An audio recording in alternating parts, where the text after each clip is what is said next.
All right, thank you. Uh, good evening, everyone. Welcome to ANC3F's June monthly meeting. It's June 22nd. We're 7 p.m. Hopefully we'll be ending by 9 p.m. I've got on this, I hope this works for folks, but I'm just gonna keep the agenda on the screen as we move through the on the agenda, just to keep everybody just to make sure everybody's on the same page with where we are in the agenda. And as you see, we've got a lot on the agenda tonight. And so how we're also organized this is because I received questions as far as how does this work. Basically what happens is as we go through the agenda, we'll normally have commissioners, especially when we get down to presentations, we'll have commissioners introduce people, our speakers, and then our speakers will speak. And then we'll normally go into Q&A, and we normally have the commissioner speak first, and then we'll have the community members get about a minute to just ask your question or make a comment. And then I will have the speakers respond, but we try to give time for people just more people to ask questions so that no one's just spending, like 5, 10, 20, 15, 20 minutes on a question or comment. And it also helps us just get us through the agenda as well. So I hope that makes sense for everyone. And so now I will call this meeting to order. And I will now do the roll call. And I'll just not go in order of SMD, but just how I see the commissioners. So Commissioner Stan Wall, 3F04. Present. Commissioner James Tenderick. Present. Commissioner David Castillo. Present. Commissioner Monica Nemeth. Present. Commissioner Alexandra Appa. Present, sorry. Like, does that video mean you're here? Okay. Yeah, sorry, I'm here. I'm just trying to adjust my video settings. So part of me, I am here. Okay, no problem. And so we have a quorum. We just have one commissioner missing who just had a family event. So that's Commissioner Deepa Mehta. So she's not able to make it tonight. Okay, and so we have a quorum. And now moving on with the agenda. All as we see the agenda on the screen, we're moving into the adoption of tonight's agenda. I will mention that one change is at the end of the agenda, we have listed public space permit for Buck's Fishing and Camping Restaurant. So they've decided that they'll do their presentation in July instead of tonight. So that's a change in the agenda for tonight. Are there any other changes, commissioners? Chair David, I had mentioned the request from Shamali's for a letter of support to their landlord as relates to them wanting to open a customer service window in their building. So I don't know if that needs a formal action on our part, or if that is something that I can just draft and send, but would love to get guidance from you or other commissioners on that. And this is a letter that they want to have approved tonight. It's not a letter. It's not for a public action, so it's not for a permit. Okay. Their landlord is merely asking for the ANC's support of their planned customer window to move forward with it. So it's more providing a letter for the tenant, Shamali's, to the landlord. Okay. So that just sounds like we just need a letter. Do you have a letter already that we could just? I need to pull it together. So okay. Because it sounds like, I mean, commissioners, you can add, but it just sounds like you need a letter Yes, for us to just. Yeah, my question is, does it need a vote by the ANC, or can I write it as me, SMD Oh, 3F04? You can write it as yourself as Yeah. just the commissioner for 3F04. Okay, If you wanted to come from ANC3F, then we would have to like vote on it as an ANC action. I'll do it as 3F04. If at any point in the future they need some formal public approval, like a zoning variance, something like that, that will then come back to us as a formal action for the ANC. But for now, I'll do the simpler approach. Thank you, Monica. yep. Or Commissioner Heeman.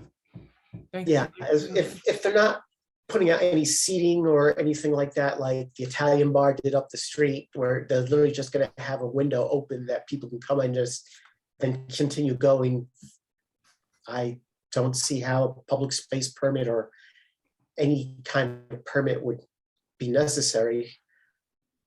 I'm not expert on that, but I I can't see how that would be necessary then.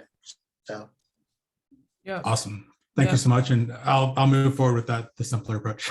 Appreciate it. Okay. And I'm sure they will too. They're a great part of the community, so they'll be very happy. So Okay, thank you. awesome. So I'll make a motion to just approve adoption of tonight's June 22nd, 2022 ANC3F meeting agenda. All in favor? As say as aye. amended, right? Yes. As amended, correct. Thank you. All in favor, please say aye. Aye. Aye. Thank you. And any opposed? Thank you. And the motion stands. Thank you. So moving on to the agenda is approval of the ANC3F meeting minutes for our meeting last month, May 17, 2022. All commissioners received our meeting minutes, thanks to Commissioner Tanderick. I just had an amendment to the meeting minutes that Commissioner Tanderick did make. Did anyone else have any issues or any adjustments to the meeting minutes for May 17? All right, so I just want to make a motion to approve ANC3F meeting minutes for May 17, 2022. All in favor? Second. Second. Second. Okay. Okay, thank you, Commissioner Devens, for seconding that. All in favor, say aye. Aye. Aye. Any opposed? Thank you, and the motion passes. We are now moving on to the next item of our agenda, commissioner updates. And I would just start with the order that I see on my end. So I'll start with Commissioner Stan Wall. No, just the one update on the Shamali's request. The other quick update, on our ongoing efforts to get more data around the voucher program and its implementation in the ANC. As the commissioners and several folks on this call know, we made a FOIA request to the Housing Authority and several other agencies to request data just to understand what is the scale of recipients in this area, to understand, is there a need to better align support services to folks that are here in the community. That request has not been, to my knowledge, we haven't received a response. Chair David, I don't think you've received anything in response. I thought I saw someone respond. That was from the lieutenant around some of the information that they pulled together, but not yet from the Housing Authority. Oh, I thought a couple of weeks ago I saw someone respond. Okay, apologies for that. Okay.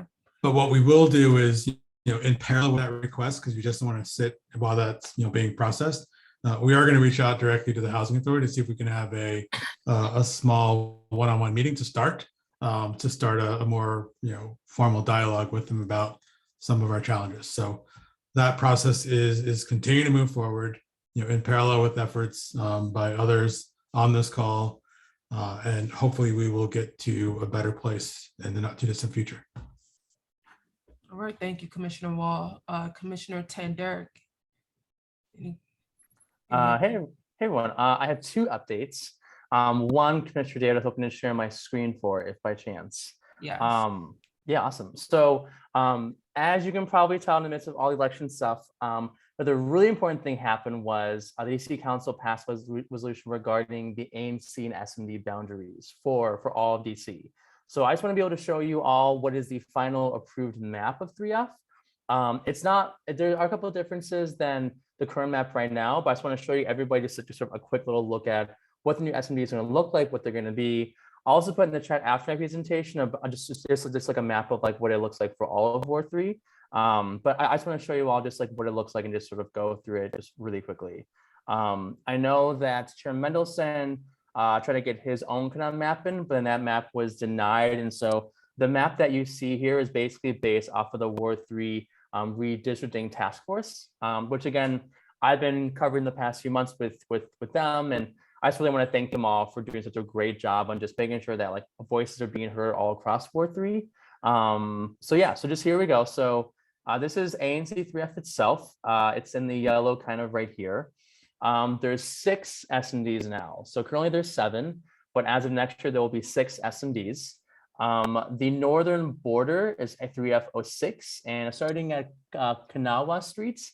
And it's kind of goes down a little bit. It's kind of like an avenue right here and leading to more forest hills in the back. So this is gonna be 3F06. 3F02 is gonna be mostly like apartment buildings. So pretty much a big chunk of them kind of right here at Connecticut Avenue. So that's gonna be 3F04. 3F01 is gonna be south of 3F04. So it's gonna be more apartment complexes and then kind of the back part of UDC. And kind of like right here is like the border for Hearst Park. So Hearst Park and Hearst Elementary will actually be part of a different ANC now. Won't be part of ANC3F anymore.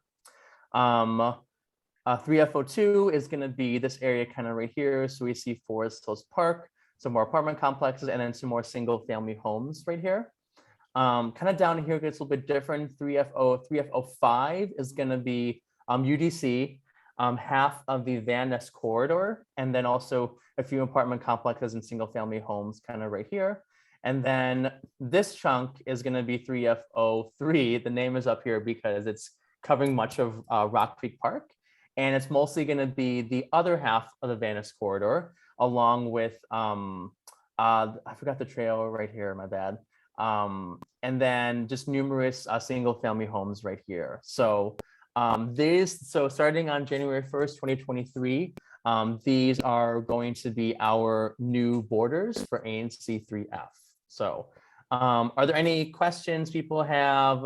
Or you can put like in the chat, or you can just go off mute. Any questions on this kind of stuff here? Commissioner Tanderic, not a question, but just a comment around, I think this is probably obvious, but you know, where 3F05 is where 3F02 is currently. So some of the boundaries have, or the names have moved around. So just want people to be aware of that. Yeah. So definitely, yeah. So where I live at, because I'm in 3F07, that would also be 3F05 next year. And that's probably the same for some of us and for a lot of us here too. Yeah, great observation. Any questions at all on this? I'm going to put in the chat as well the link for this so people can check it out on their own as well.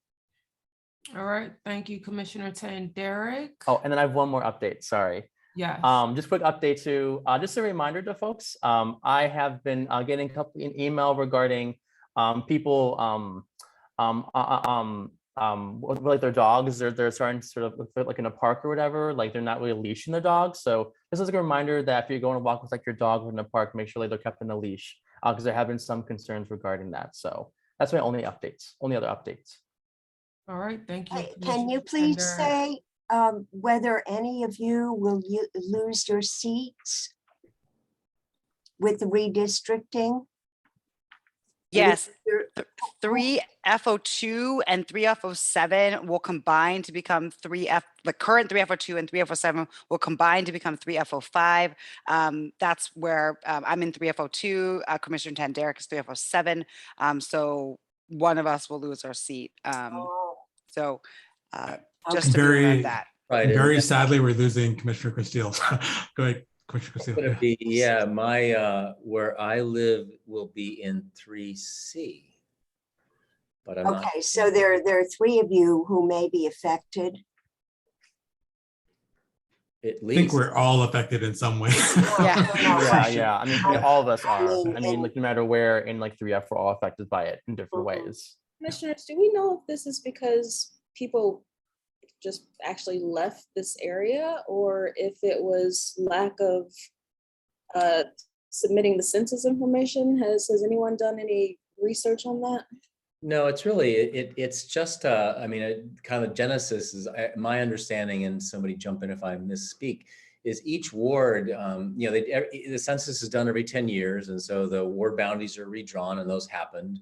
And I don't think Ward 3 changed at all, but there was this group that Councilmember Che appointed, and they just had an interesting perspective on how to realign the ANCs around the corridors, Wisconsin, Connecticut.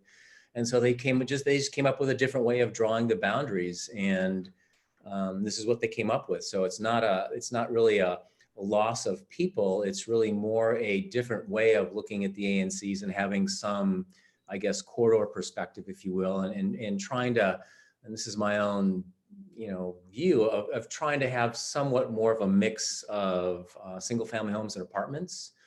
And so this is the map they came out with. And so it's, they're trying to get, each SMD is trying to get to around, it's either 2,000 people or 2,000 households, but they're all trying to get relatively the same size. But again, because the shift was, let's try to have the ANCs more or less focused along the Wisconsin, Connecticut, and corridors, that has a certain consequence, and this is the consequence. And there was a reaction to that,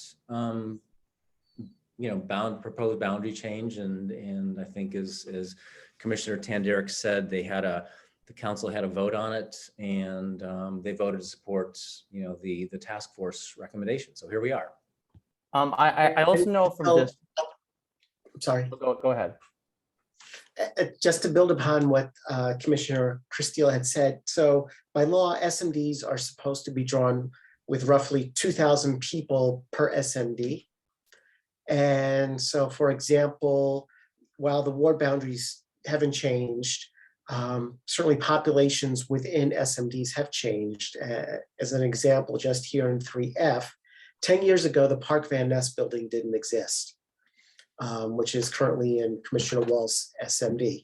And so that went up and that added something like 320 housing units, which I'm not even sure how many people necessarily that combines, but assuming 2 people per housing unit. So that alone in that SMD added 600 plus people. So right there, you're already exceeding, what was going to be in the for the population for that SMD. And truly, just as buildings have gone up and things have shifted, populations just shift. So it was a matter of just simply reallocating those lines, and in some cases, adding SMDs or subtracting SMDs as the case may be. Because there's this 2,000 person limit per SMD citywide, something like, 39 SMDs were actually added to the city as a whole, I believe. And so that's where all that shifting in all those new SMD boundaries come from. I was Thank also you, going to add Commissioner to that. So the Ward 3, they also made their own kind of full report, and it goes in depth as to like what is like the reasoning behind like the borders. I know that like one thing that was, when I was researching being told about too, is the idea that it's around population clusters. And so that was sort of like their thinking as to like why like the boundaries are as they are. And of course, it kind of the idea of making sure it's mixing like single family homes, like with apartment complexes. I'm also going to put in the chat as well a website that I was using a lot of that's run by the task force, and it provides like everything. It's like the reports, Zoom meetings, previous proposed maps. Like it's very comprehensive and getting a really great understanding of what was like the thinking process behind like the borders that were proposed and ultimately passed. Thank you, Commissioner Tender. Oh, was just going to say thank you for the explanations. Coming from California, when we redistrict, it was for completely different reasons. So this was a good explanation. Thank you very much. I appreciate it. Well, Thank you. Commissioner Monica Namath, have you got any updates? just kind of playing off of that thread. Now that we've just had our primary yesterday and completed the redistricting for ANCs, ballot petition will be available for anyone who wishes to file for candidacy for ANC starting on July 20th, and they have till August 10th to file their petitions. So just giving everyone the heads up. If you are interested in running for a seat, in about a month, you can pick up the petitions, and you only have a couple of weeks to actually get them in. And if anyone has any questions about the process and what it's like being a commissioner, feel free to reach out to me. I'm sure any of the other commissioners would also be happy to talk to you about it. Thank you, Commissioner Namath. Commissioner Castillo. Given the time, I don't have a lot, but I do want to give a shout out. I know Christian Pinheiro and Ed Staloff are waiting on deck, and I certainly want to give them a kind of a welcome because we're going to be talking about the Connecticut Avenue study, which hopefully everybody's seen that the reversible lanes signs have been taken down, and it's going to be exciting because we're going to do design for the protected bike lanes and other safety features to Connecticut Avenue. So I'm really excited about tonight's meeting. So thanks. Thank you, Commissioner Appa. I don't have any major updates. I did want to welcome Lieutenant Amadeo has left the second district, and I want to welcome Lieutenant Williams to our meeting. I know we're going to talk about public safety a little bit later today. Already, I've seen many emails going back and forth talking about the issues of safety in our neighborhood. So just really appreciate that communication as we move forward after the election is now over, and we can really focus, all of the candidates on this important issue. So that's all I have to say for today. All right, thank you. And then the final update is that I have is there's a crime prevention training coming up on July 12th and on July 21st at 7 p.m. and they're all virtual with Samantha Nolan, and she could be reached at nolantutor@yahoo.com, and I'll put that in the chat. Thank you, and we will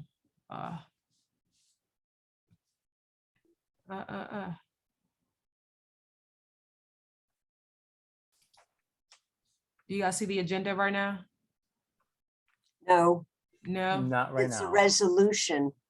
Okay. Tell me about abortion. Okay. All right. So let me right now we'll just move on with the agenda with committee reports.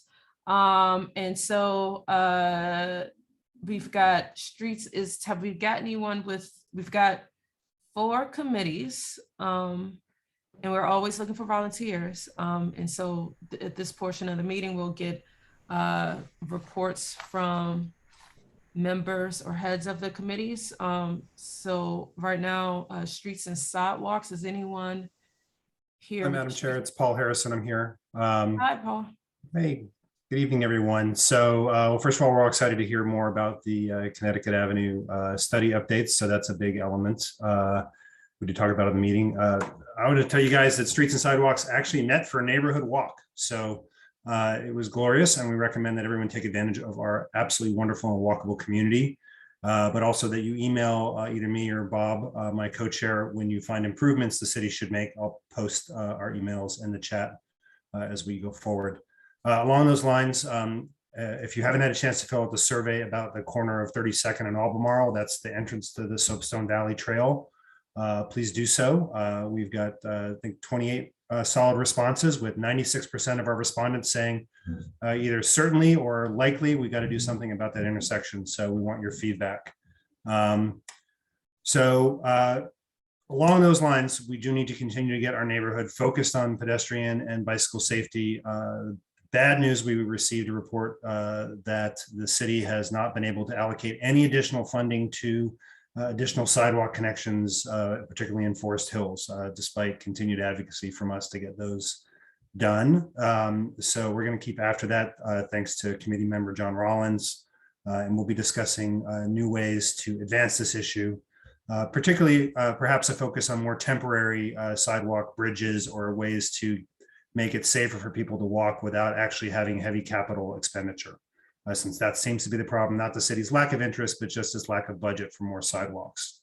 And last but not least, we're going to keep a focus on the unsafe and difficult conditions for bikes and pedestrians on Broad Branch. And that has been a hard issue to address. But we're going to talk about that more at the next meeting. So again, if you're interested, please reach out to us. Please join us. We need folks to get going there.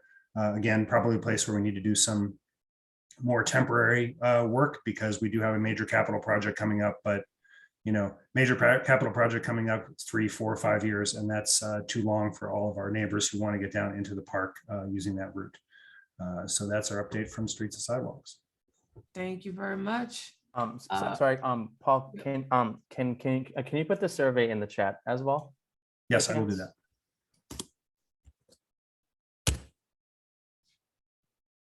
One other quick question, Paul. Can you also let the folks know the next date of your meeting? We usually meet the first Tuesday, so I'll post that up there. Okay, thank you. Thank you. But if you can verbally say it just for the video. Yeah, usually the first Tuesday of the month, but since Bob's been the lead for so long, I want to make sure that that is correct. Okay, and it should be on our calendar as well. If they look Yes. at ANC3F.com. Yes. All right, have we got anyone for the Parks and Watersheds Committee? Commissioner, I apologize. First, yeah, I'll post the next one. I'm sorry. Go Okay, ahead. thank you. Have we got Jerry, any? I don't see anybody. I don't see either Corey Levine or Erica Rosenberg, but I know they have a meeting next on the 28th, which is a week from tonight. The Parks and Watersheds meeting is happening. So I'm sure people are welcome to join if they can attend. Thanks. All right, and I'll be sure to make sure it's on our calendar as well. Thank you. Is anyone here from the Schools and Universities Committee? Yes, so I'm going to introduce Kathy, who you all know very well, and she's going to introduce something that we've been working on with the committee for the past month. A kind of a continuation of our volunteer event that we hosted about a month ago, and find more opportunities for people to get more involved in the community. So Commissioner David, I'm also going to share my screen again. This just kind of showed the flyer, and then Kathy, you can sort of talk through about what we're going to happen and stuff. So let me just pull it up right now. So while he's pulling it up, we're going to have activities for students of all ages, from elementary school to middle school to high school, to help gardening on Connecticut Avenue, where we've got the pollinator corridor. And this is going to be every Sunday from 10 till 1. I'm going to be gone 2 weeks in July, so we definitely will need someone to take over for those 2 weekends, but I'm sure we can find either someone from the ANC or from the neighborhood to do that.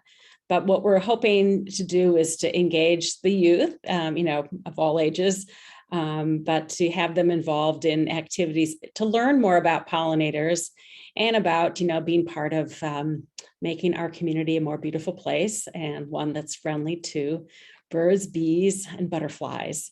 We have different locations along the corridor, and as you'll see, there's some that we repeat, but we're going to be on the whole long block of the Franklin Montessori School first. We're going to be by the Politics and Prose all the way down to Muchas Gracias, by the area by Calvert Woodley, by La Laguras, all the way down to the food bank, where we've got some new starting native plant pollinator corridors. And then we'll be back at Forest Hills DC, which is a nursing home. Then back kind of repeating the same location. So that'll be every Sunday from 10 to 1. And we'll have activities and fun for, again, elementary, middle, and high school kids. And I won't say the stuff about for the fall. We'll leave that, right, James? Yeah. So so this is part one of like our sort of volunteer experience that we're gonna have with ANC3F. So it's really, of course, we're gearing it towards kids, but really everyone is welcome to come and attend as well. And yeah, so at the same time, at different locations, and we're looking to put on social media, open on Instagram and Twitter. So if you can't go to one, just come to the next one. And there's no pressure, no requirements, like just come as you are, and then we can help you out with everything.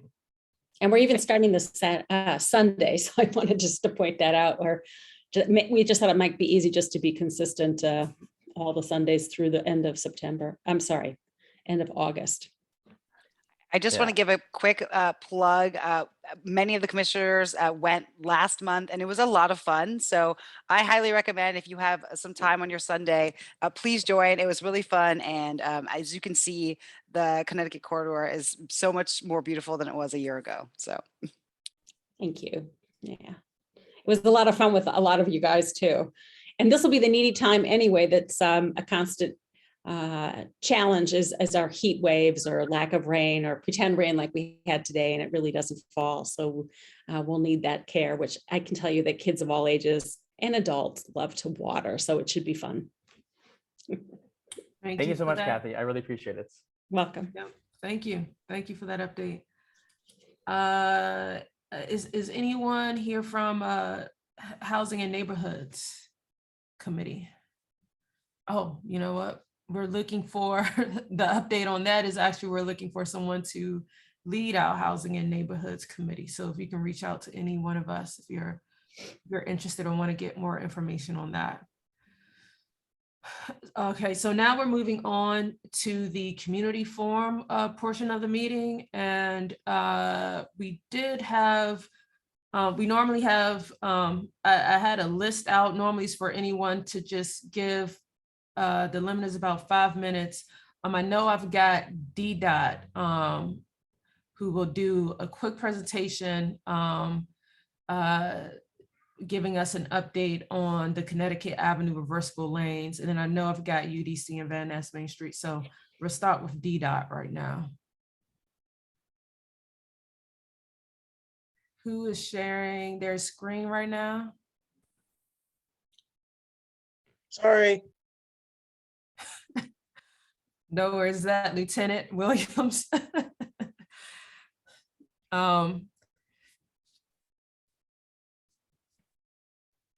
You can just stop share. I'm sorry, what do I click? Okay, you're good. I figured that out. I figured that out. Have I got anyone from DDOT? Chair David, Ed Stoloff, he's actually presenting. He just raised his hand, Ed Stoloff. Oh, okay. Thank you. Thank you. You can share your screen. Okay, I just unmuted myself. Can you hear me? Yes, we can. Oh, great. So I am Ed Stoloff. I'm project manager of the Connecticut Avenue project, and here to make a brief presentation. I'm going to try to make it pretty brief because I then have to shoot over to ANC3C for the similar presentation. So I'll get started and try to answer any questions that you might have. So let me try to share my screen and you can let me know if you can see it. Yep. You see it. Wonderful. Okay. Well, it's a pleasure to be here. Thank you for inviting me. This is a briefing in advance of our public meetings that we're going to hold next week on the project, the Connecticut Avenue project. So the objective of me being here tonight, a couple of things. One is to provide the ANC members with a briefing on the agenda for the upcoming meetings on the project, and that's next week. To request the ANC to help distribute our public meeting notices and posters and get the word out to all of your constituencies, including seniors and persons with disabilities.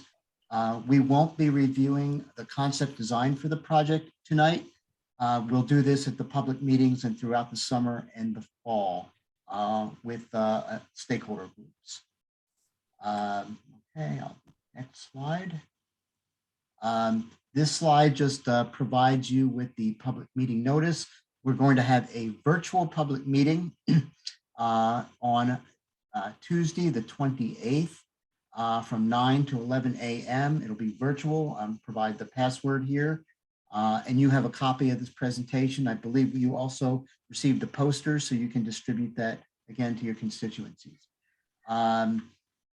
We specifically held the meeting in the morning from 9 to 11 virtually because a lot of the businesses said that they're unable to attend at night. So we really want to make sure that the businesses can attend. And if you can help us get the word out to the businesses, would be really appreciated. We'll have an in-person meeting the following evening. It'll be from 6 to 8 p.m. at UDC, 4200 Connecticut Avenue in the 3rd floor ballroom. And again, we provide the link to the public meeting notices. The purpose of the public meeting itself would be to update the public on the status of the project, to walk through the first iteration of concept design plans, and we'll review the corridor maps. There's 11 maps, and we'll review each of the maps from the southern terminus of the corridor from Calvert Street and proceed north to Legation Street. And again, we want to advise the public on the next steps of the project. You may know that on December 15th, 2021, the mayor and DDOT made a decision on the selection of a preferred concept, and that was concept C. And what this allowed us to do, DDOT staff to do, is to continue planning and conceptual development activities. It allows us to begin design procurement. It allows us to complete environmental documentation. The mayor did request an equity impact analysis of the project, and that's currently underway. Again, the project elements of Concept C include the removal of the reversible lanes, protected bicycle lanes on the east and west sides of Connecticut Avenue. We'll be putting in left and right turn lanes at intersections. We'll reduce the posted speed limit from 30 to 25 miles per hour. Add pedestrian refuge islands and curb extensions. We'll look at realigning intersections and perhaps eliminating slip lanes. We'll take a holistic review of bus stop locations and potential bus platforms. And what that means is, we'll look at all of the bus stops along the corridor and see where there may need to be some relocations or perhaps consolidations where platforms might be required. Hawk signals and for pedestrians and no turn on reds. Again, this is the highlights of the cross section of the project. Again, you can see it removes the reversible lanes. We have a number of options, but it keeps 2 northbound lanes, travel lanes, and 2 southbound travel lanes in each direction at all times of the day. We have an option where we could put left turn lanes in. We have an option where we could put parking in. And parking in this design can only be on one side of the street. It can either be on the east side of the street or the west side of the street. And specifically, we're targeting parking in commercial areas. And we'll get into parking in a couple of minutes. Again, our work since January, we have removed signs and in the process of removing pavement markings on Connecticut Avenue. We started removing the static signs in March. The electronic signs, the blackout signs will be removed once construction begins. The eradication of the reversible lane pavement markings that started in April, and we hope to complete that by the end of June. We have already developed plans to reduce the speed limit on Connecticut Avenue from 30 to 25. You may remember that we had an NOI, a notice of intent, in March, and the comment period concluded in April. And again, the sign replacement should be complete by the end of the summer. As I said, the Mayor's Office of Racial Equity is conducting a racial equity impact analysis for the project, and we expect the results later this summer. But we think it will include elements that they will suggest to minimize inequities such as parking for persons with disabilities, older persons, providing parking for older persons, especially in commercial areas. Other items that we have been doing since January, preparing schedules, identifying funding, working on scopes of work and procurements, and developing the first iteration of the concept plans, which we'll show you next week. And again, we've been meeting with our Citizens Advisory Committee and our interagency groups and bouncing ideas off of the CAC and the interagency. And we've incorporated some of their comments into the iteration that you will see next week. Again, some of the immediate next steps in the next 6 months. We'll refine the concept plans between summer 22 and winter 23 prior to starting our design phase. And again, as I said, we'll look at all of the bus stops in the corridor, including locations, spacings, types, should there be should bus stops be on curbs? Should there be bus stops be on platforms? We'll look at all of that, as we get into design. You asked us about a year ago, I believe, through a resolution to kind of look at traffic calming in the area. And what we said we would do is we're going to start that later this summer, is review and identify current traffic issues that may lend themselves to traffic calming solutions based on observations of cut through traffic and speeding or noncompliance with traffic control devices. Sample locations, and by no means these are not all of the locations, but sample locations that we'll look at include Chevy Chase Parkway, Nevada Avenue, Utah Avenue, Broad Branch Road, Linnaean Avenue, Reno Road, and the Woodland Norman Stone neighborhood. With regard to parking and loading over the next 6 months, we have 11 section maps. We've divided the corridor into 11 maps. And I'm hoping to set up mini task forces comprised of representatives of the various ANC single member districts and the public as well, if they'd like to participate. And the goal would be to obtain input on parking and loading plans, including locations and allocations and durations, given that parking will be only on one side of the street in commercial districts and limited parking in other areas of the corridor. We'll look at blocks, for example, where there are circular driveways, and there may be some blocks in the corridor where there are no driveways. And we might want to provide access for Uber or Lyft type vehicles, delivery type vehicles. So we'll be looking at all of that.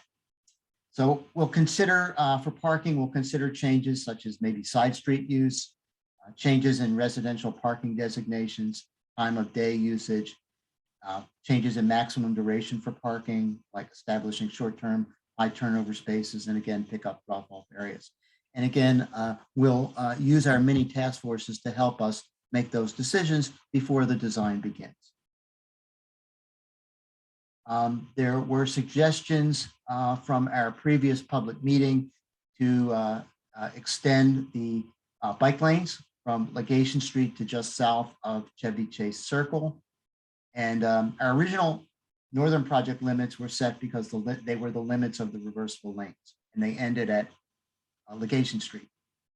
So what we'll do is we're going to do the same due diligence. We'll look at traffic and safety, parking, multimodal environmental data, and we'll make a recommendation whether to include or not to include the PBL extension in the project. Again, we'll engage the community and the residents and the businesses and the ANCs and others to help us make that decision. Again, in the next 6 months, we'll continue the design procurement. As you know, procurements in the cities takes a while, so it doesn't happen immediately.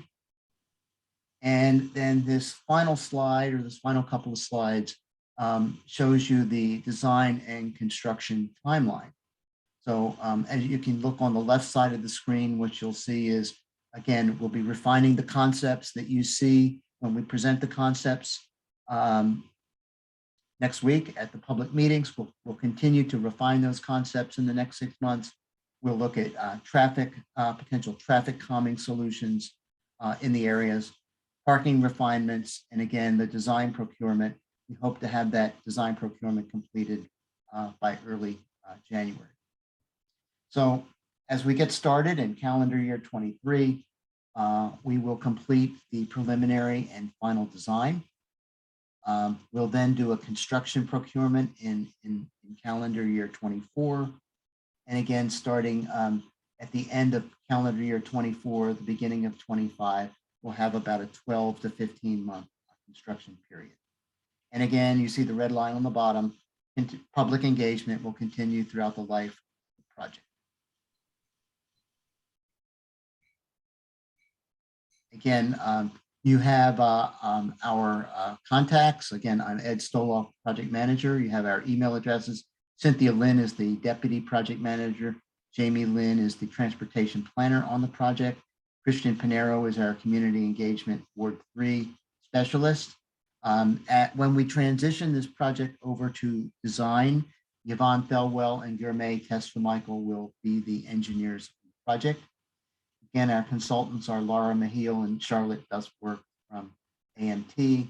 And again, we have our project email and project website address. And again, you have the presentation. You'll be able to take that information off the presentation. And I believe it'll be on your website.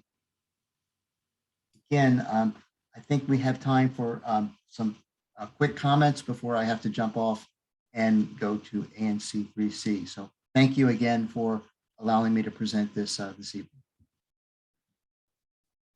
Thank you very much. And just a reminder on the date of the presentation again, and you can stop share as well. Okay, let me do that. Let me do that. There's also two questions in the chat as well too. One of them says, well, Amy said, will bicyclists be held responsible for obeying stoplights? She said it's very important for seniors and people with strollers and walkers. Yeah, that's an enforcement issue. And again, I think we can have MPD here and we can talk together with DDOT and MPD about the enforcement needs for the community, especially regarding bicycles and vehicles. Yeah. And then someone else was adding on to scooters and asking, and that might be an MPD thing too, is will red light cameras be installed in all intersections? Well, definitely not all intersections, but we did say that we would like to include red light cameras or speed cameras throughout the corridor. And so that has to be a stepwise progression process. We are reducing the speed limit now. And I think at that point, after 6 months or a year, we'll look for locations where we can possibly add speed cameras in the corridor. So we have to get the speed limit kind of set first, and then we'll look at camera locations, potential camera locations.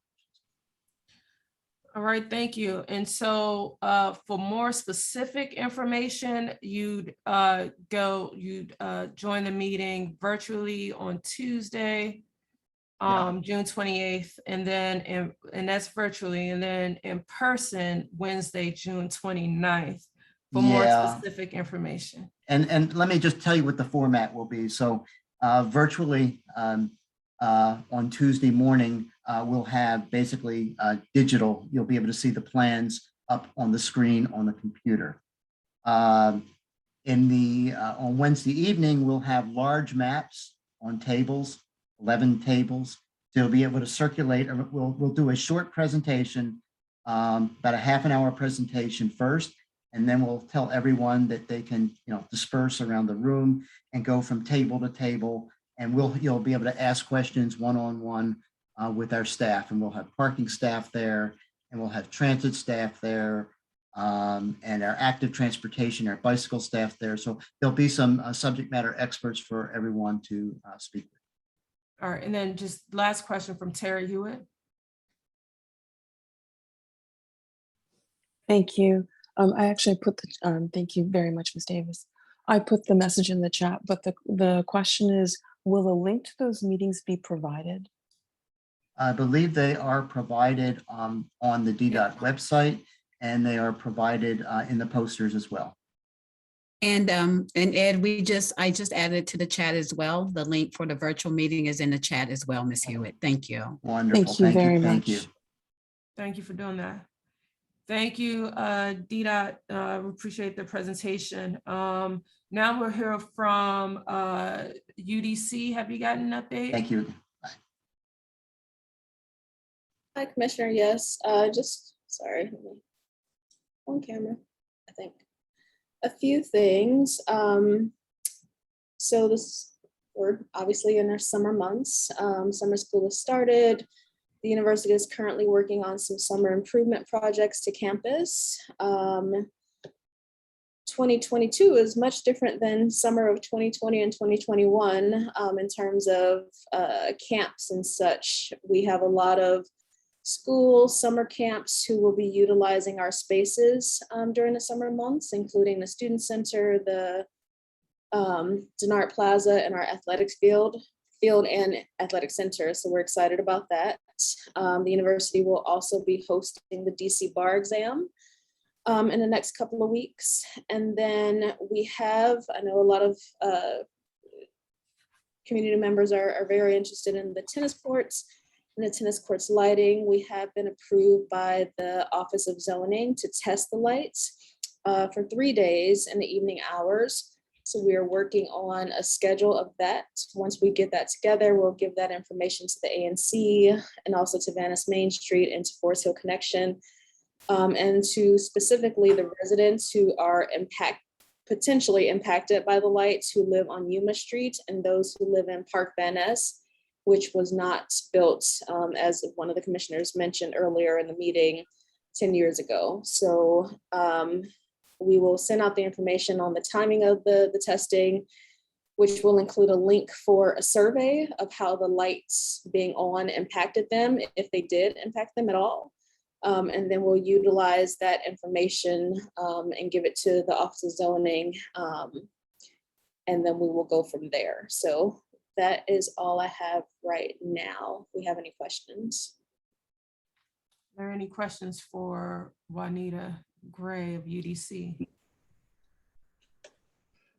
I guess, Ms. Gray, I do have a question. I remember a while ago, there was a plan for a grocery store going in on the commercial space. Is that do you have any update on what's up with that? Oh, wow. So I do not have information on that for you right now, Commissioner Christelle, but I can definitely talk to our Chief Operating Officer, David Franklin, and get that information to you as soon as possible. Yeah, I think it was a Mom's Organic Market. It was. And I do believe they are, to my knowledge, they are still planning to open in that space, but I have not heard any information about it. We're working on additional occupants to 4250. So I will get that information as soon as possible and get it to the commissioners. Thank you.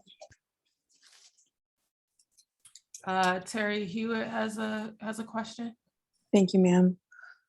Actually, if I can, just an observational update for the last 2 weeks, and that the former space where the Chinese takeout or restaurant several years ago used to exist, that last part of parcel of property within 4200 space, they have been, there has been ongoing, quite ferocious renovations going on. So it sounds like it looks like something is coming into that space, and they're working pretty hard. So we do have the all care emergency. Oh, that's the law school, ma'am. Sorry, that's 4300 block? I know which one you're talking about. They've been working on that too, but this one is actually quite new. And it's right where what was the student?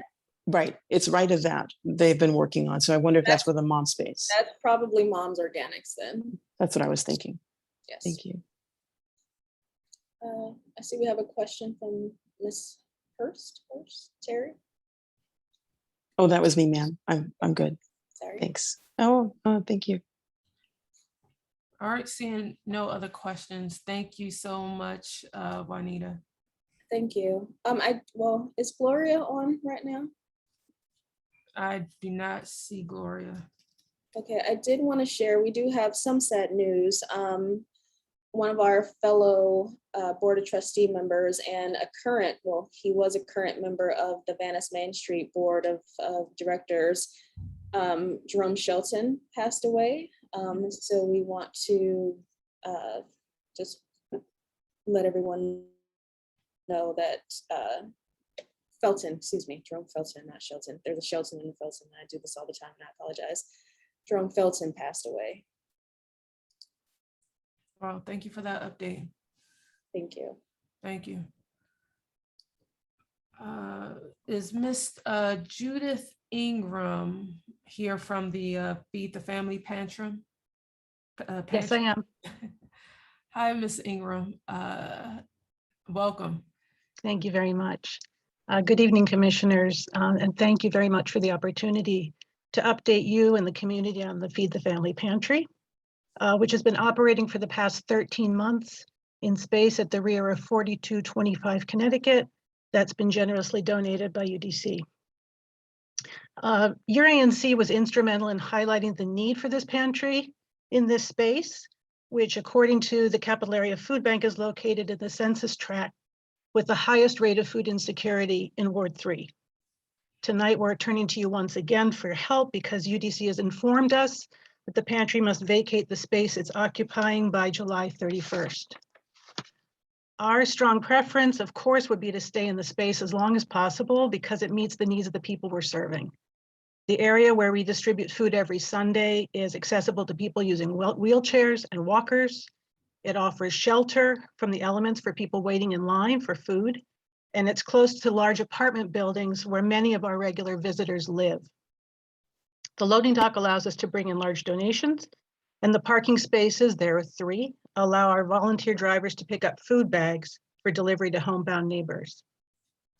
If the pantry cannot remain in the space it currently occupies, we would ask UDC, a public institution with a strong social justice mission, to provide a suitable alternative that allows us to serve our food insecure neighbors. The community has pitched in impressively, making monetary and in-kind donations to the pantry. Volunteers have donated thousands of hours. Our partners include the Capital Area Food Bank, Food Rescue US, Catholic Charities, various religious congregations, and private citizens who've donated fresh produce and shelf-stable food and cleaning supplies. Without the space that UDC has provided, though, we would not have been able to make a dent in the needs of this neighborhood. The first week the pantry was open last summer, we served 52 households. By this past weekend, that number had grown to 118 households, and the growth has been pretty steady. Let me tell you a bit about the people we serve, our neighbors. About 1/3 of these households, 40 of them, are located within the boundaries of this ANC, along with UDC's Van Ness campus. Probably half are senior citizens, others young families with children, still others refugees, all living on fixed incomes, and they're simply not able to keep up with the cost of living. They can't afford to buy the fresh produce that we provide for free. They can't afford to travel across the city to access bigger pantries, more established pantries, and they don't have enough money to purchase detergents, disinfectants, and other house cleaning products because they can't buy these items with SNAP benefits, what we would call food stamps. Our volunteers are equally diverse: senior citizens, middle and high school students who earn community service hours, people who've received help from the pantry, all united by their desire to give back. UDC has given all of us a place to come together, to get to know one another, and to build community. So we're asking ANC3F to help us engage with decision makers at UDC and persuade them to help us address the deep need in this segment of Ward 3. Thank you for your consideration. Thank you. Thank you. Are there any questions for from the commissioners? Commissioner Appa. Yes, I was just wondering, is there a reason why they've asked you to vacate? We have not officially been given an answer. We know that the university is trying to find paying renters for the space. This is the old Walgreens building. Right. And it's been largely empty for the time that we've been there. We occupy the bottom half of the back on the alley. So most of the building is not in our, we're not occupying most of the building. We're right in the back. But we haven't been given an official reason, and most of the communication, unfortunately, is coming through emails with the attachment of the memorandum of understanding, exercising a month-to-month option. Understood. That's helpful to understand. I don't know if there's any, I know that Juanita Gray is on the line. I don't know, Juanita, if you have any other thoughts or comments about this particular issue. I know we live right next to the pantry. I see people lined up there every week. And so I know it's well utilized, as you've mentioned, Judith. So I guess my question is, Juanita, do you have any questions or excuse me, do you have any updates or information about why they're being asked to vacate?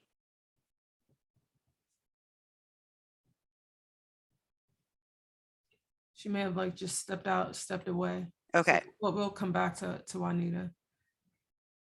We'll come back to her. I see James Tenderick, Commissioner Tenderick has a question. Yeah, of course. So I also walk past the pantry every single weekend, and I had seen in the past year just how important it is for the community. I often see many families lining up to get food and services, which to me is awesome. It's a great service that I think is something that we just want to be able to provide more in 3F though. I'm curious as to ask what kind of space would you need for that? Do you need just a space for a table and groceries? What kind of space would you what's the minimum required space you would need to continue your pantry? Well, we would need, of course, the outdoor space because the guests don't come inside because of the pandemic. We would need storage space for food. Every week we're receiving pallets of food. 2,000 pounds of vegetables on one pallet, or capillary of food bank boxes. You may have seen those 20-pound boxes. So we need storage space. We need accessible space because many of the people we serve are disabled. And we need space for refrigerators, particularly in the summer months. Last year, we had a couple of refrigerators. Now we're up to 3. And it's essential, of course, we have to guarantee the safety of the food that we're serving. So those would be the minimum requirements. If you haven't been inside the space, I'd be happy to show you around. It's really it's ideal. Chair David was there last weekend and could see that, we have a conveyor belt that we use as a slide to bring big boxes down to the lower level where we pack up the bags.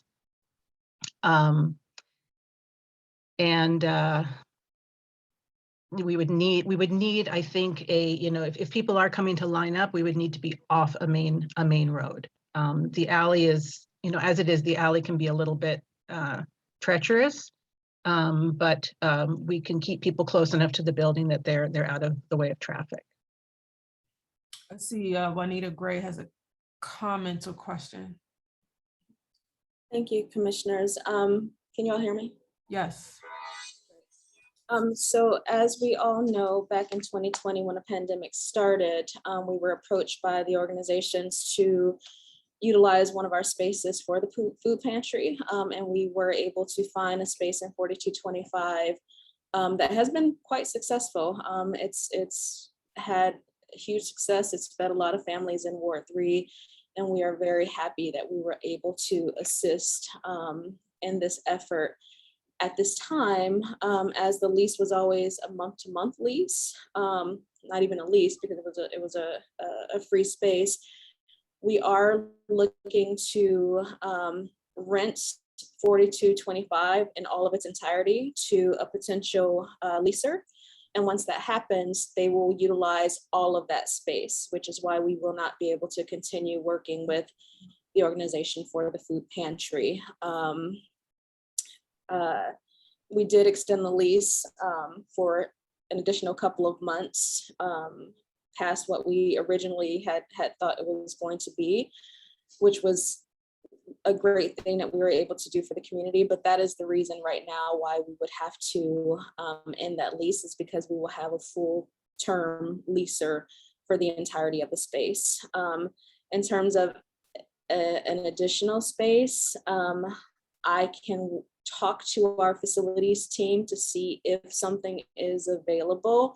The university does have our own food pantry for our students, but that is during the weekdays. It's not occupied on, or it's not operated on the weekends. And I don't know their capacity, so I cannot say that that is a viable space for the community as well. But of course, we are always open to looking for spaces if we have available, but we cannot guarantee that we will have an additional space available at this time. Thank you, Juanita. That's really helpful to understand. And obviously, like, you know, we appreciate UDC's partnership. You know, I was the commissioner that helped write the resolution to work with UDC, as well as Judith, and obviously work with the grant. So I'm really appreciative of UDC being so generous in providing that space for 2 years. I'm also curious about, Juanita, of the lease, who will be occupying that new space, because it's been empty for a while.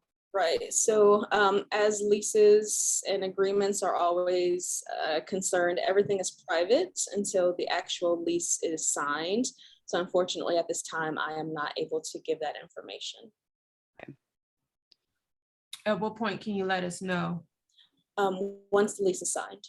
Once the lease is signed. Okay, thank you. Yes. So, but then add on to like when will the current lease end with the pantry? I believe, as Ms. Ingram has stated, it's the end of July. July 31st. Yes.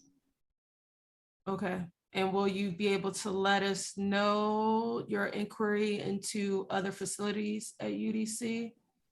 I will reach out to our chief operating officer tomorrow and let him know that this is something that the community, the ANC, would like to further discuss and see if there are any viable options on our campus. But again, I cannot guarantee that there will be a space. This space was open at the time, and we're very happy that it was able to be utilized in this way. But we are also very happy to be, you know, potentially putting a new vendor in that space for the community as well, because we know that has been something that the community has wanted for a very long time. Right. Thank you so much. Thank you. Thank you so much for that. Chair David?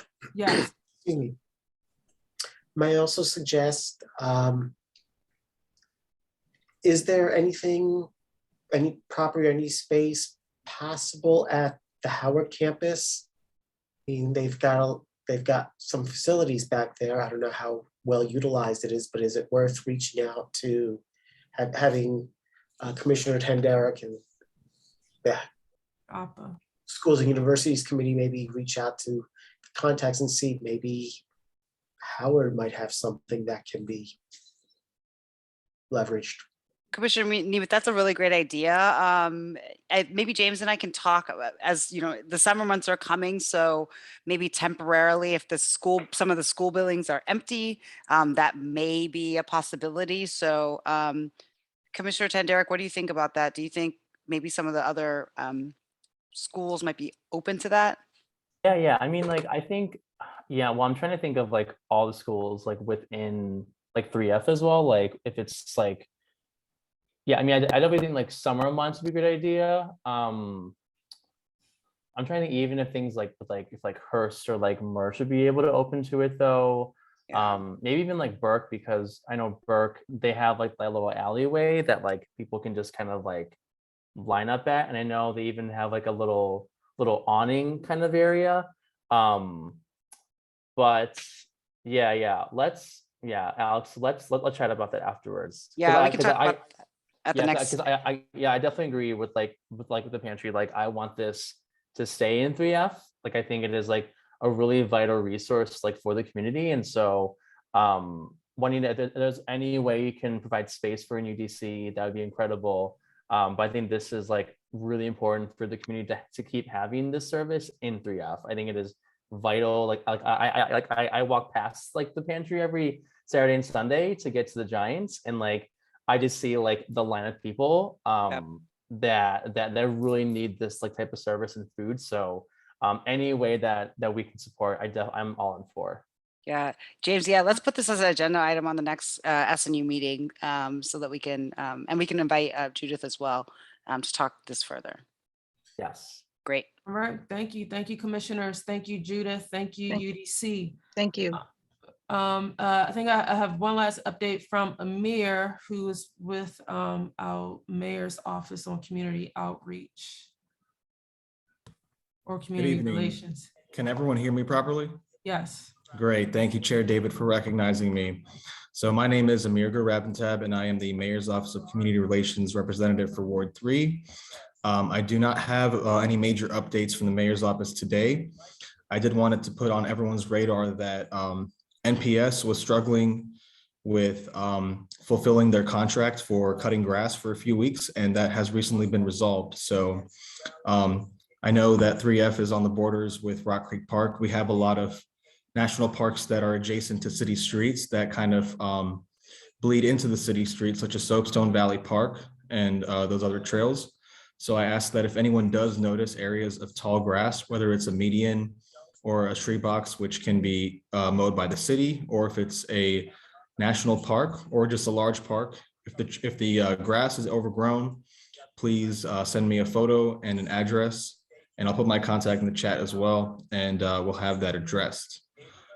With that, I'm also open to taking any questions or concerns from the community, but that was the one thing I did want to update everyone on.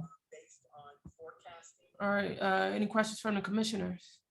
Not a question, but thank you for saying that, because I've been getting some emails asking about the lawns are not cut. So I appreciate you making that, because I didn't know about the contract. So that's It's very good to know. Yeah, that's for NPS.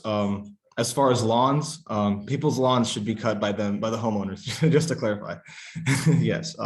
That's what I meant. Well, not the people, but just like the parks in general. Right, yeah. And much of those parks are national parks. So Soapstone Valley, which is in between a lot of buildings, is a national park. So yes, please let me know if you guys see that. All right, any questions from the community?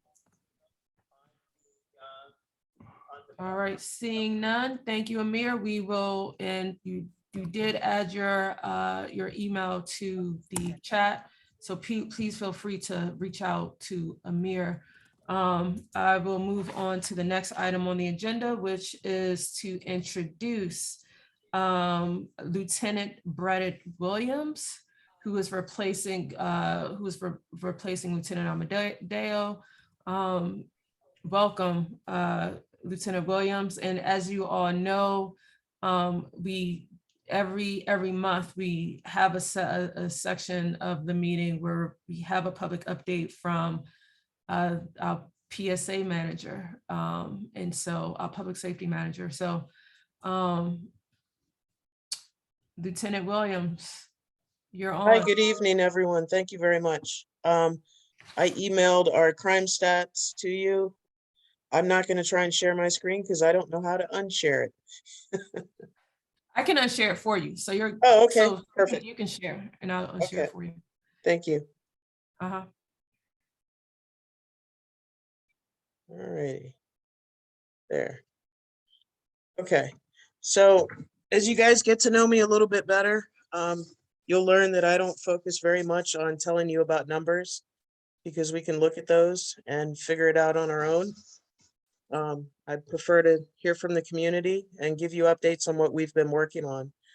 So very quickly, we obviously do see an uptick in our property crimes, which are thefts, theft from autos. Our stolen autos went down by 1. Our crime map, like I was speaking earlier, is predominantly in our Connecticut Avenue corridor. The majority of the thefts that you're seeing are from commercial. So like CVS, Giant, those environments. Of significance, we did have a robbery closure on the 14th of June. A gentleman was walking to campus at UDC, and the suspect approached and implied that he had a knife and demanded money. Did not produce a knife. The victim took him to an ATM machine inside a CVS, gave him $40, and the bad guy hopped on the metro, and our officers picked him up in Woodley Park. Based on his clothing lookout, we got a positive ID and a closure on the case. And that was an adult male that we arrested. Aside from that, I did send information over to the ANC commissioners earlier this morning regarding the voucher program, so they'll be able to speak with you more in detail about that later on, as far as reporting requirements and maybe some tools and tips that we can start using to try and help you out with communication with landlords and Department of Housing Authority. When it pertains to the Metropolitan Police Department, we will respond to all crimes, all 911 calls. And we are following procedure as far as reporting requirements back to the DC government and our sister agencies. We're not at liberty to discuss a lot of those crimes because a lot of them tend to be more domestic violence related. So when you guys email me and I write back, it's a domestic violence case, I'm not trying to be impersonal. I'm just not authorized to share offender information in those cases. And that's about all I have as an introduction. Happy to be here. Happy to be back, I should say.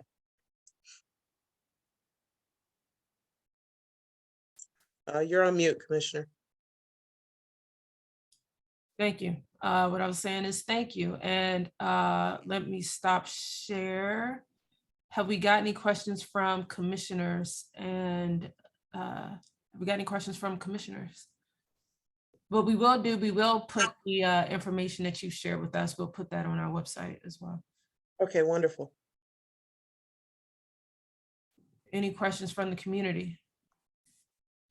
I have a question, Yes. Marlene. Lieutenant Williams, is there any way that you can make regular reports to the ANC of the number of calls you get from apartment buildings by apartment buildings a month? Unfortunately, that is not a realistic ask. I would have to pick individual addresses and run them one by one for every single day of the month. And that the labor involved with that is not something that I could physically do. What I do is, as the commissioners already know, I send out information based on arrests and closures to the commissioners. And in that information, which goes out on a daily basis from our police department already, I identify arrests that happen within our ANC, or in this case, PSA 203. So that information is already going out every day. Every morning it goes out on the listserv. All right, I see a question from Karen Caston and then Amy Schusheim. Karen, you're on mute. Can you hear me? Yes. Yes. Lieutenant Williams, welcome back. We're very happy to have you here. Thank you. I have a question about narcotics use in the tributaries of Rock Creek Park that border many of the apartment buildings on Connecticut Avenue. And I'm wondering if the police can go down, I don't know, go down with dogs or go down alone without dogs, and try and see if there are places in the tributaries where drugs are being stored, because that's my impression based on what I observe. And I think others have also observed something similar. Yes, ma'am. Great question. That is an area of expertise that I like. It's canine world, which I came from, worked there for about a decade. The unique aspect of our PSA is that we do border federal property. Yeah. And the area that you are speaking of belongs to the enforcement responsibilities of the U.S. Park Police. With that being said, having a very long history of narcotics enforcement, I seriously doubt that anyone's leaving drugs in the woods. I say that only to say people generally do not do that. If they're dealing drugs, they'll use a stash area. They'll keep it on their person, but people that are routine, recreational users of drugs, and I'm suspecting marijuana. No, no, that isn't no. what I'm talking about. And this is not occasional use. I think that there are people who traffic drugs. Okay. And then there are runners who are residents in the buildings and distribute it to other residents who want it. Okay, And- I'll work with my vice unit on that and see what we can do in a partnership with US Park Police if that's a possibility. That would be great. Can you Yes, let ma'am. us know anything or not? Whether If it we're goes going to forward? start an investigation, I would probably only let the ANCs know that until that investigation is complete, just for the security of the investigation. Do you mean an investigation in general or it behind? If a we start particular- conducting operations, I'm not going to share that with the public. That would put my officers at risk. Well, So- here's what I'm asking. Are you at liberty to tell us, yes, we were able to initiate a partnership with the Park Service to look into this? Yes, I could tell you that. Okay, I would appreciate that. Okay. And if nothing else, I'll try and figure out who the replacement for the lieutenant that managed that area is, because their acting commander was a lieutenant and I don't know who replaced him recently, but they moved out the guy that was there. Yeah, another police lieutenant, you mean? Yes, ma'am. Okay. Thank you. Thank you. And Amy.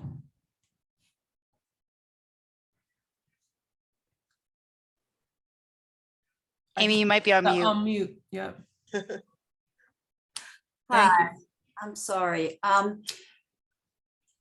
Before you came, and welcome, we're happy to have you here, Lieutenant. The Connecticut House where I live, and I'm the president of the Connecticut House Tenant Association, we had a domestic violence incident in which a woman was beaten, tied, and pushed out of the window from the 8th floor and miraculously lived because she landed in the bushes and on the mulch. But the police found in that building, in that apartment, ghost gun, assault rifle, and other illegal firearms. So your predecessor then worked with us to make Connecticut House a nuisance building. I have two questions. What extra protections will buildings that are designated as nuisance buildings get from the 2nd District? Because we have the police at Connecticut House almost on a daily basis. And is there anything we have a lot of domestic violence involving illegal firearms that we've had in this building. Is there anything preemptively you can do in these apartment buildings to get rid of the illegal firearms? So my two questions are, what extra protection do we get as a nuisance building? And is there anything proactively you could do to get the illegal firearms out of these apartment buildings? Thank you. Yes, ma'am. Great question. So becoming a nuisance property, I can tell you what we are doing. There's a couple more things that are going on behind the scenes that you actually don't see. The first that you should be seeing is an officer goes in there at least once during the 8-hour tour, signs into a book, checks in with the front desk. So your building is one of the buildings that we have a check-in log. So there's a constant flow of officers walking in and out.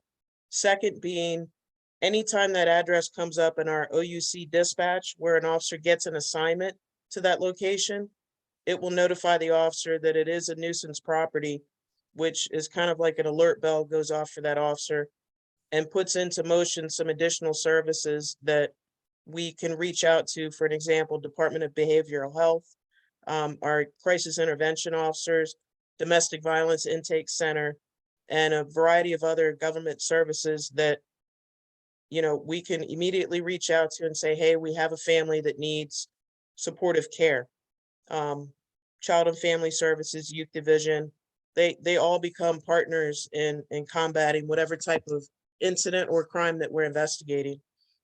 As far as determining who has an illegal gun, who doesn't, we have a violent crimes task force that works throughout the city, and they deploy in various parts, conduct investigations at all times. I know that we provide them with that information. They do the back work and do the investigative work along with other detectives to figure out where the guns are coming from, where they're ordering the parts.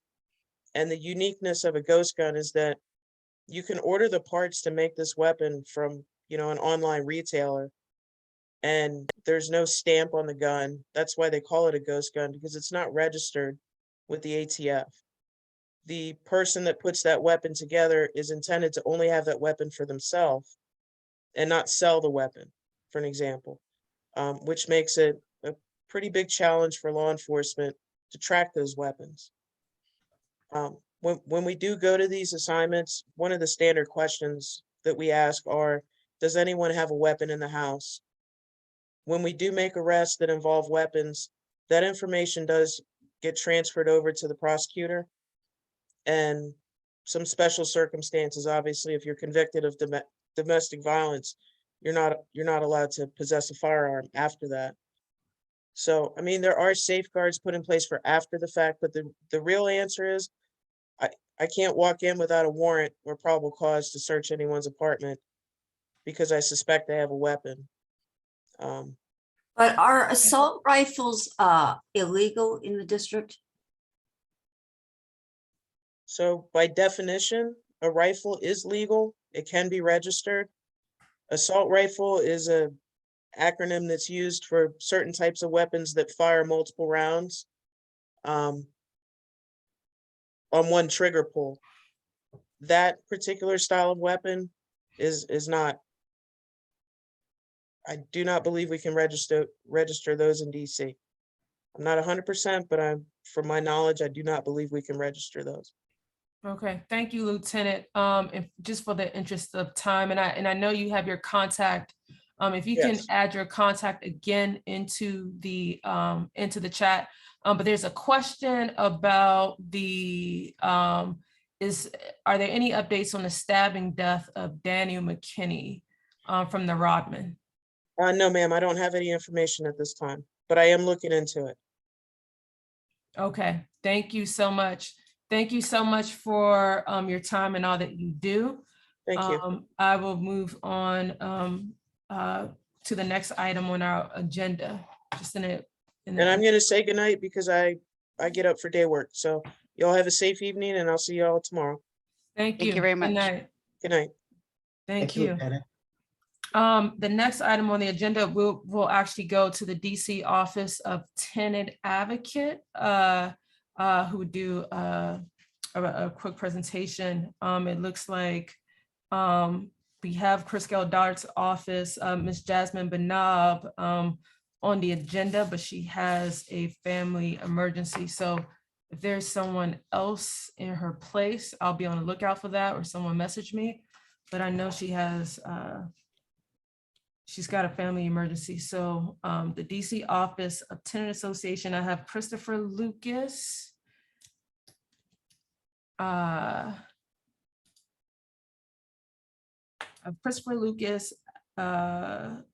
McFarland as well.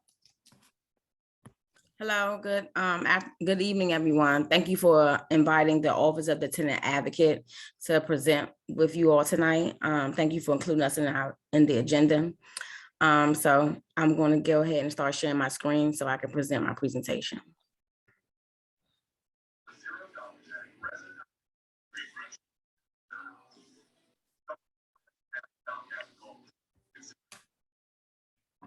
All right, you see it. Okay, 1 second. Thank you. Again, I am from the Office of the Tenant Advocate. I'm Alice McFarland, one of the program analysts. I'm here to share with you just a little bit, a brief introduction of our agency and how OTA can work for you. OTA was originally created in 2006 as a part of the Department of Consumer and Regulatory Affairs, DCRA. In 2007, we became our own independent agency.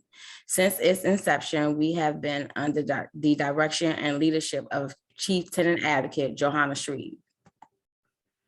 The mission of OTA is to advise, educate, advocate, and assist tenants residing in the District of Columbia.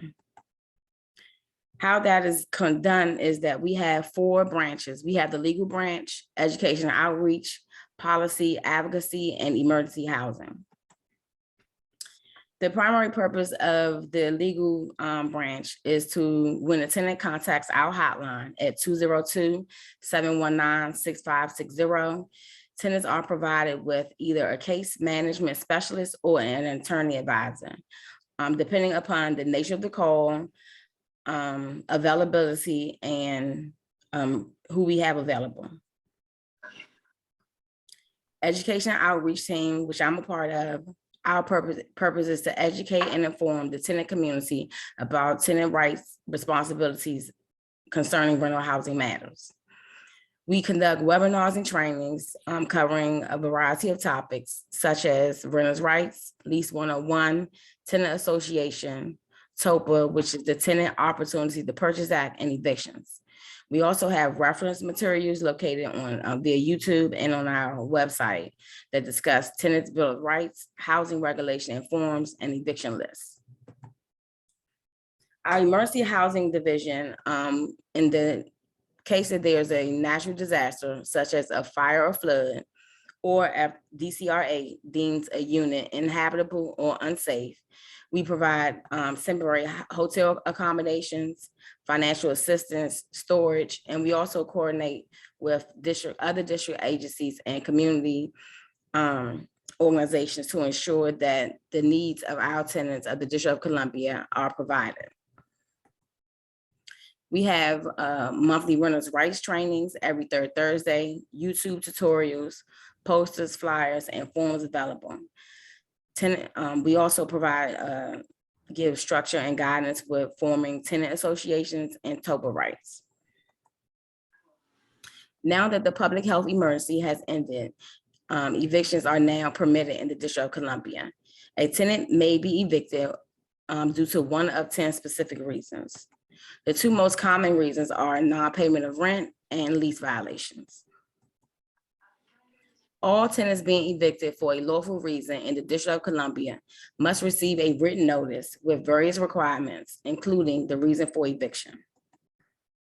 A tenant who is being lawfully evicted in the District of Columbia has the right to receive a written notice from the landlord describing the reason for eviction, a notice of the landlord's intent to file in court, unless the action is for a lease violation. If it is for a lease violation, tenants have the opportunity to cure or correct. A lease violation would be something like if your lease states that you cannot have pets and you have a pet, you have the opportunity to correct. Tenants also have the opportunity to challenge the landlord's claim in court. And if the eviction is for non-payment of rent, tenants have the opportunity to pay the full amount of rent to avoid eviction. In order to evict a tenant in the District of Columbia, all landlords must go through the judicial process.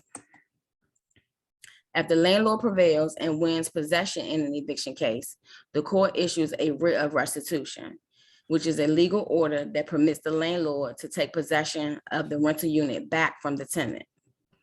In the District of Columbia, all lawful evictions must be scheduled and executed in the presence of a U.S. Marshal. Self-help evictions are illegal. When a landlord changes the locks or removes a tenant's belongings from the rental unit without the presence of a U.S. State's Marshal, that is illegal, and the tenant has an opportunity to prove that they reside in the residence by providing either driver's license or an identification or utility bill. And if by chance they have their lease on them, that is also one of the ways that they can prove that they are tenants in that residence. If you are at risk of eviction for non-payment of rent, you have one of three options. You can apply for emergency rental assistance. You can request a payment plan from your landlord, or you can contact OTA's tenant hotline at 202-719-6560. If you are at risk of eviction for a lease violation, please contact our tenant hotline at 202-719-6560. If you or someone you know needs our assistance, please do not hesitate to contact us. We are available through our hotline, we have social media, and we also are available in our website, which is ota.dc.gov. Our social media is the @OTA@DC. I'm going to stop sharing my screen so you can now have the opportunity to ask us any questions. All right, thank you so much. Are there any questions from the commission? I'll start with commissioners first, and then we'll go to the community. Thank you for your presentation. This is Commissioner Appa. I just want to clarify that all of your services, including your legal services, are they free or is there a cost? They're free. Okay. Just want to make sure everyone is aware of that. You guys have done a really great job. I know I've called your office for myself and also for other constituents, so thank you very much. Thank you. Are there any other questions from commissioners? Are there any questions from the community? Seeing none, thank you so much for your time. I really appreciate it. And you did give us your contact. If you could just put your emails in the chat, that would be awesome for anyone to follow up with you. And one other thing, if you don't mind sending us your presentation, we can also put that on our website as well. Will do. Again, thank you for having us, and I'm putting out emails in the chat. Thank you very much. Moving on to the next item of our agenda is I saw Mr. Emmanuel Briggs from DC Water. So have you got an update for us, Mr. Briggs?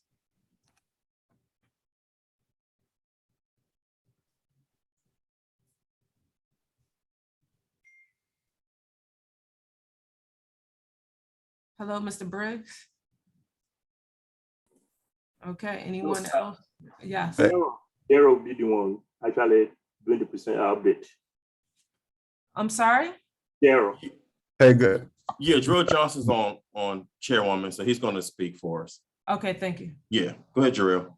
Okay, give me 1 second. I'm about to share my screen now.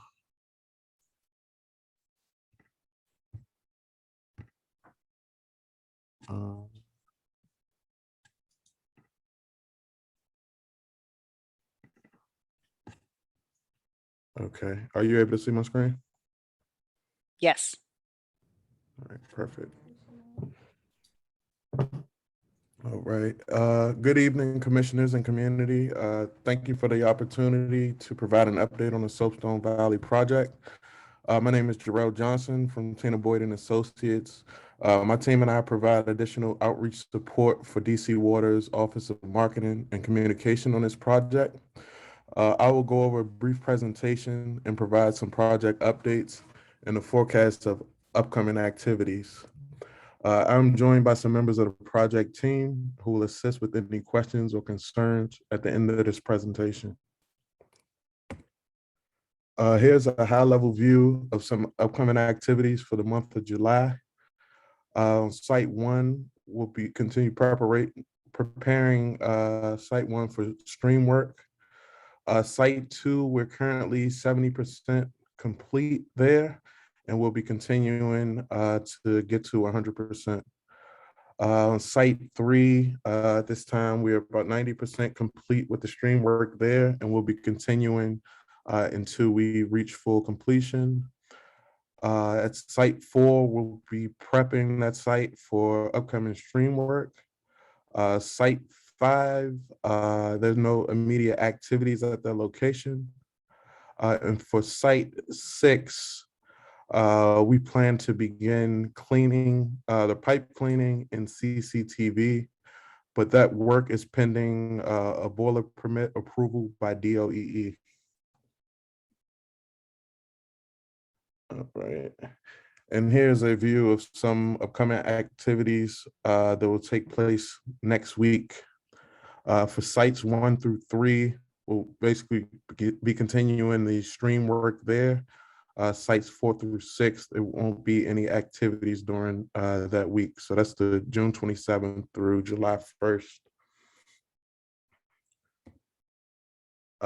This is a pre-construction photo of site 2.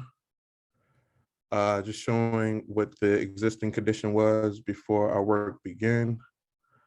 And if you could see the map below, it indicates where site 2 is located.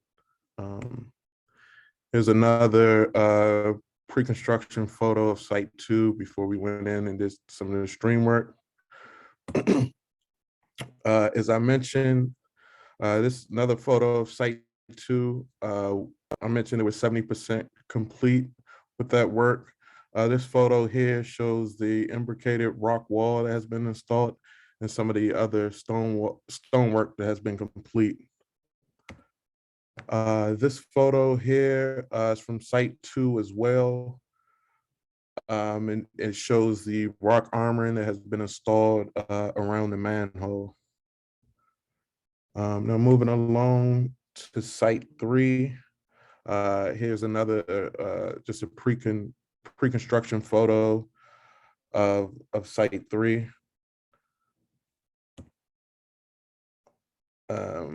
This photo here shows site 3 during work. The pump around has been installed, and they have started reworking the bank to install the imbricated rock wall. Here's another photo of site 3. They're working the bank to install the imbricated rock wall. The stream bed is starting to be worked on, and the riprap is being installed. Another photo, site 3, showing almost all of the work being complete.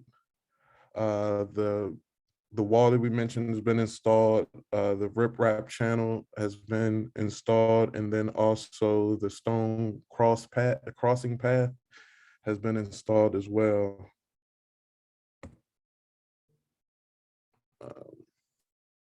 And that shows kind of the stone crossing path and some of the other stonework that has been done along the bank.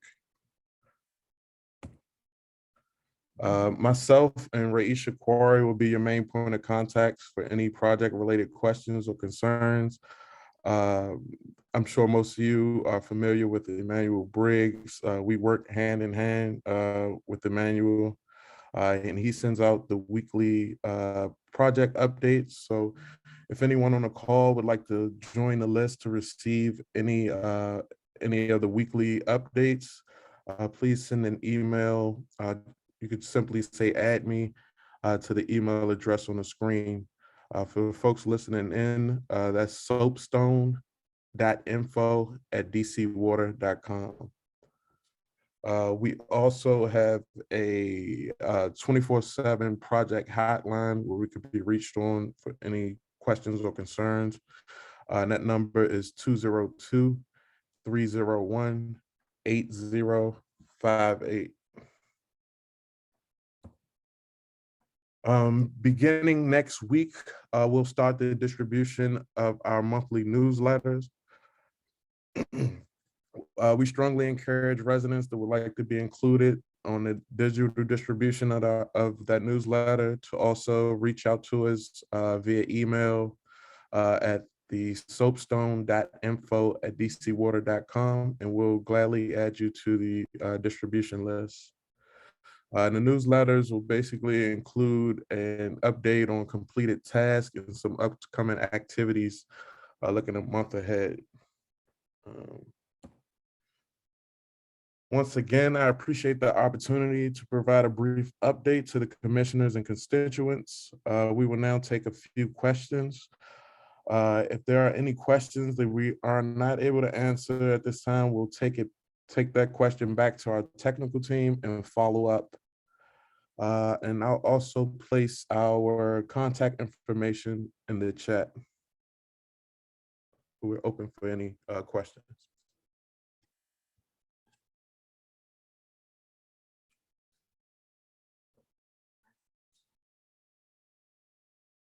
I think Marjorie, you have a question? I'm trying to, okay. Can you hear me? Yes. Okay. Thank you for that presentation. Couple of questions. When do you plan to start the CIPP work?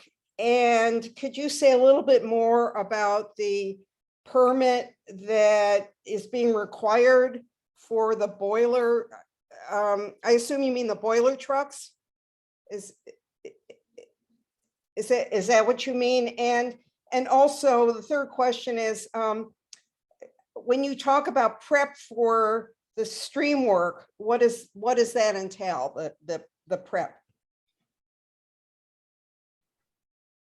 Okay, thank you, Marjorie, for your questions. As it relates to the boiler permit, I don't know if Will or Peter, if you're able to kind of jump in and share some of that information with Ms. Shea. I was actually going to suggest, hi everyone, William Elledge. Kevin is online, our contractor. He can probably answer all three of those questions pretty efficiently. Or I mean, Peter, if you want to, but Kevin, do you mind hopping in and answering? Yep, not a problem. So one, I guess we won't start any of the CIPP until we do actually get the boiler permit itself. That permit is finishing up the application process, and then it's at least about 60 days out. So without knowing, fully when it's really approved, we can't give a guarantee timeline. Once we do get that permit in hand, then we can then begin our process itself. For the stream restoration and everything else, it's laying out where all the limits are, if we're having to level out any kind of expansion, where the rocks will be, any kind of new stones that would be coming in. That's more what the prep work would be. And obviously you kind of see the finished product, them actually placing the actual stones, the armoring around the manholes as required, making sure the correct elevation or contours are then in place. Thank you. All right, thank you. Louise Forster? Louis Forster? Lois. Lois. As in Superman. Lois. A couple questions. With respect to the stepping stones, are they the permanent stepping stones that will be crossed by just normal hiking? And why are they put in? It seems kind of early in the process for putting those in, given that maybe not all the work is done and you don't know, the final elevation that you're going to need for a stepping stone. The second question I have, so that's stepping stone. Second question I have is, have you dry flood proofed any of the manholes that are in the floodplain? And with respect to the dry flood proofing the manholes, how was it determined, the process that you're taking to dry flood proof those? I am curious from a previous FEMA employee, we gave guidance on that, and I just was wondering, your procedure on that. Would it benefit others to take a look at that if there's interest by like a FEMA engineer to look at that for, as a good process, that we want to share with others outside of DC, for example.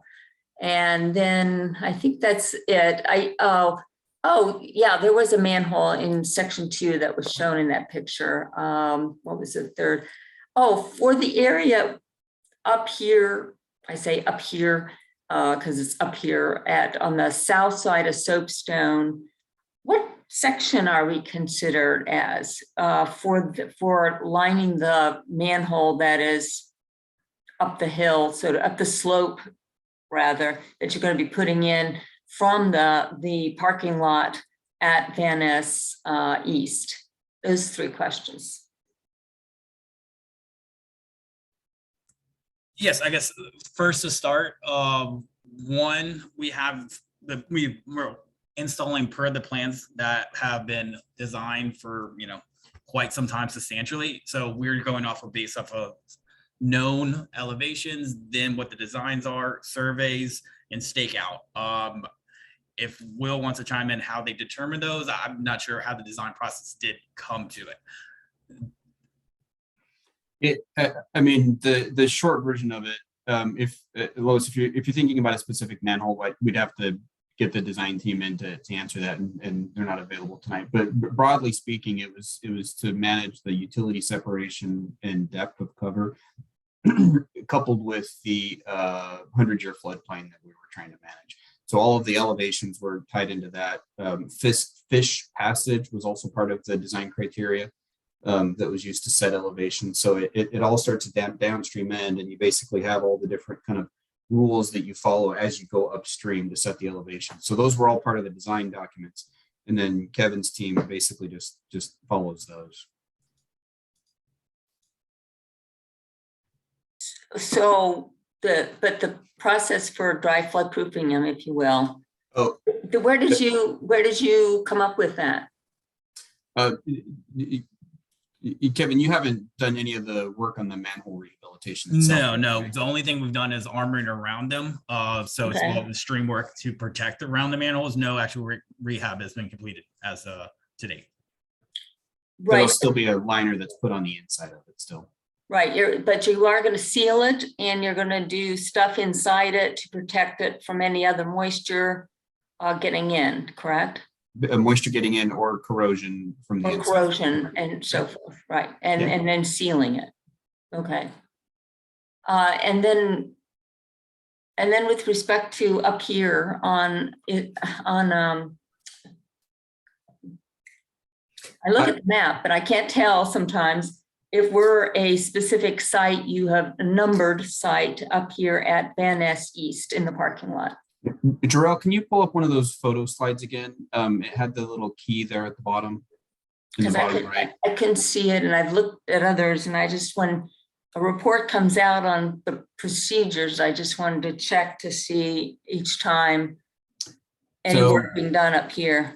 So you can see, so site one, it is a little bit hard to see. So Van Ness East, down off the slope, you've got site 2 and site 3 are both kind of right off the hill from the parking lot area of Van Ness East. Right. So we're not a named site. In other words, we're not site 6 or 7 or 5 or anything. We're just Van Ness East. Okay. Yeah, and the work that's closest to you all, kind of with as it pertains to the stream work that's going on right now, it's site 2 and site 3.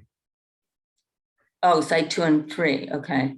I kind of assume from the higher up floors, you can probably see down into the valley and see some of the work directly. Or if you just walk back in the parking lot, you can clearly see it there as well. Yeah. Because I was wondering if you were doing any more site work up at this end, clear more trees, or you've got the access you need already to get to that location, because you've done some cutting of trees up here already. That is a detail I don't remember, Kevin. I don't know if you happen to know offhand about more access. I know currently no trees will be removed until potentially on the November time period. I believe most have been removed, but as the project proceeds, there might be a few additional ones as required. I don't know 100% offhand. And we did remove most at that time. Right. And you're looking at the November timeframe then?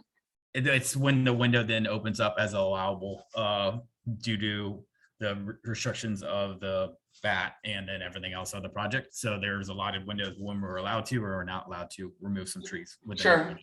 Yeah, Kevin, there's only one more tree that we need to remove inside 4.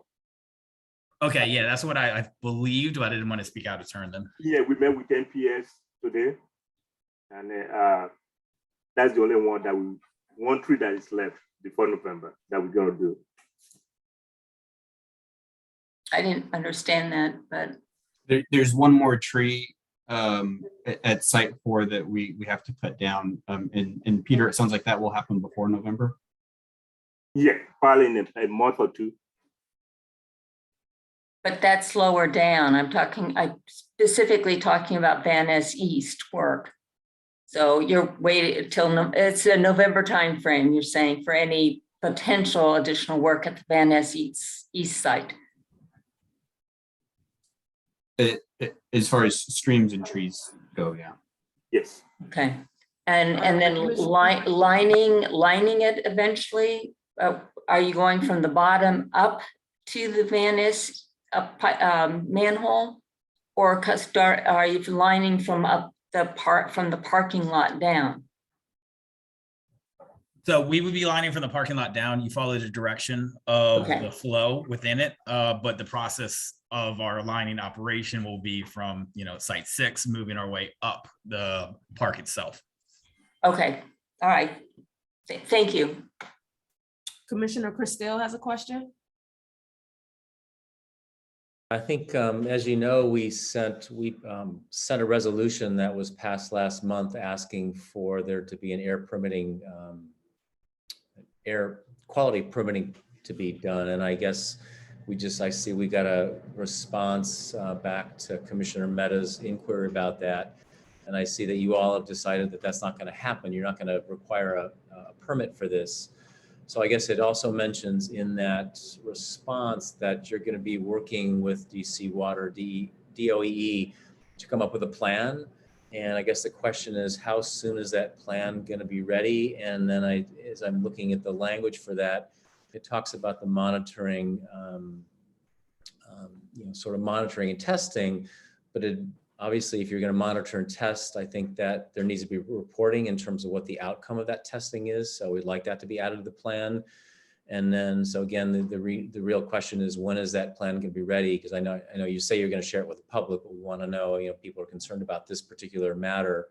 And so we want to get, if you're not going to require the permit, we at least want to know what the plan B is.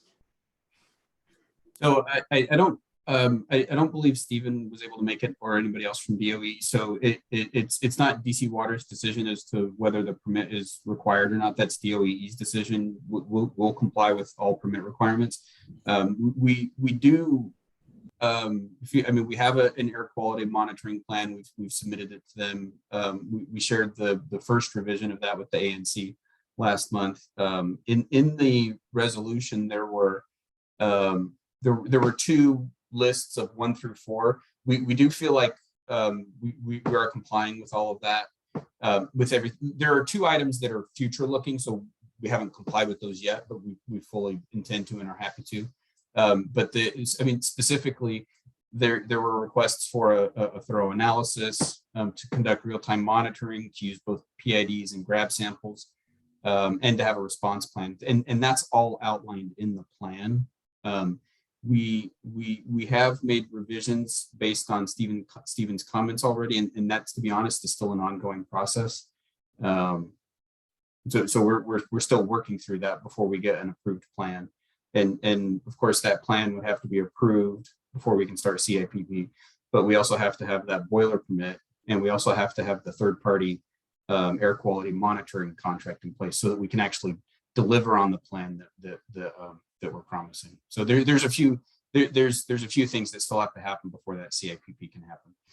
Just a quick note on that resolution, since you mentioned it, there were 2 things that were forward-looking, requesting timely notification that's distributed about who to contact in the case of odors or suspected illness, for example. We're happy to do that. We'll comply. And then there was also a specific request that we meet with a couple members of the community, Marjorie and Mitch. We're happy to go through the plan in detail. There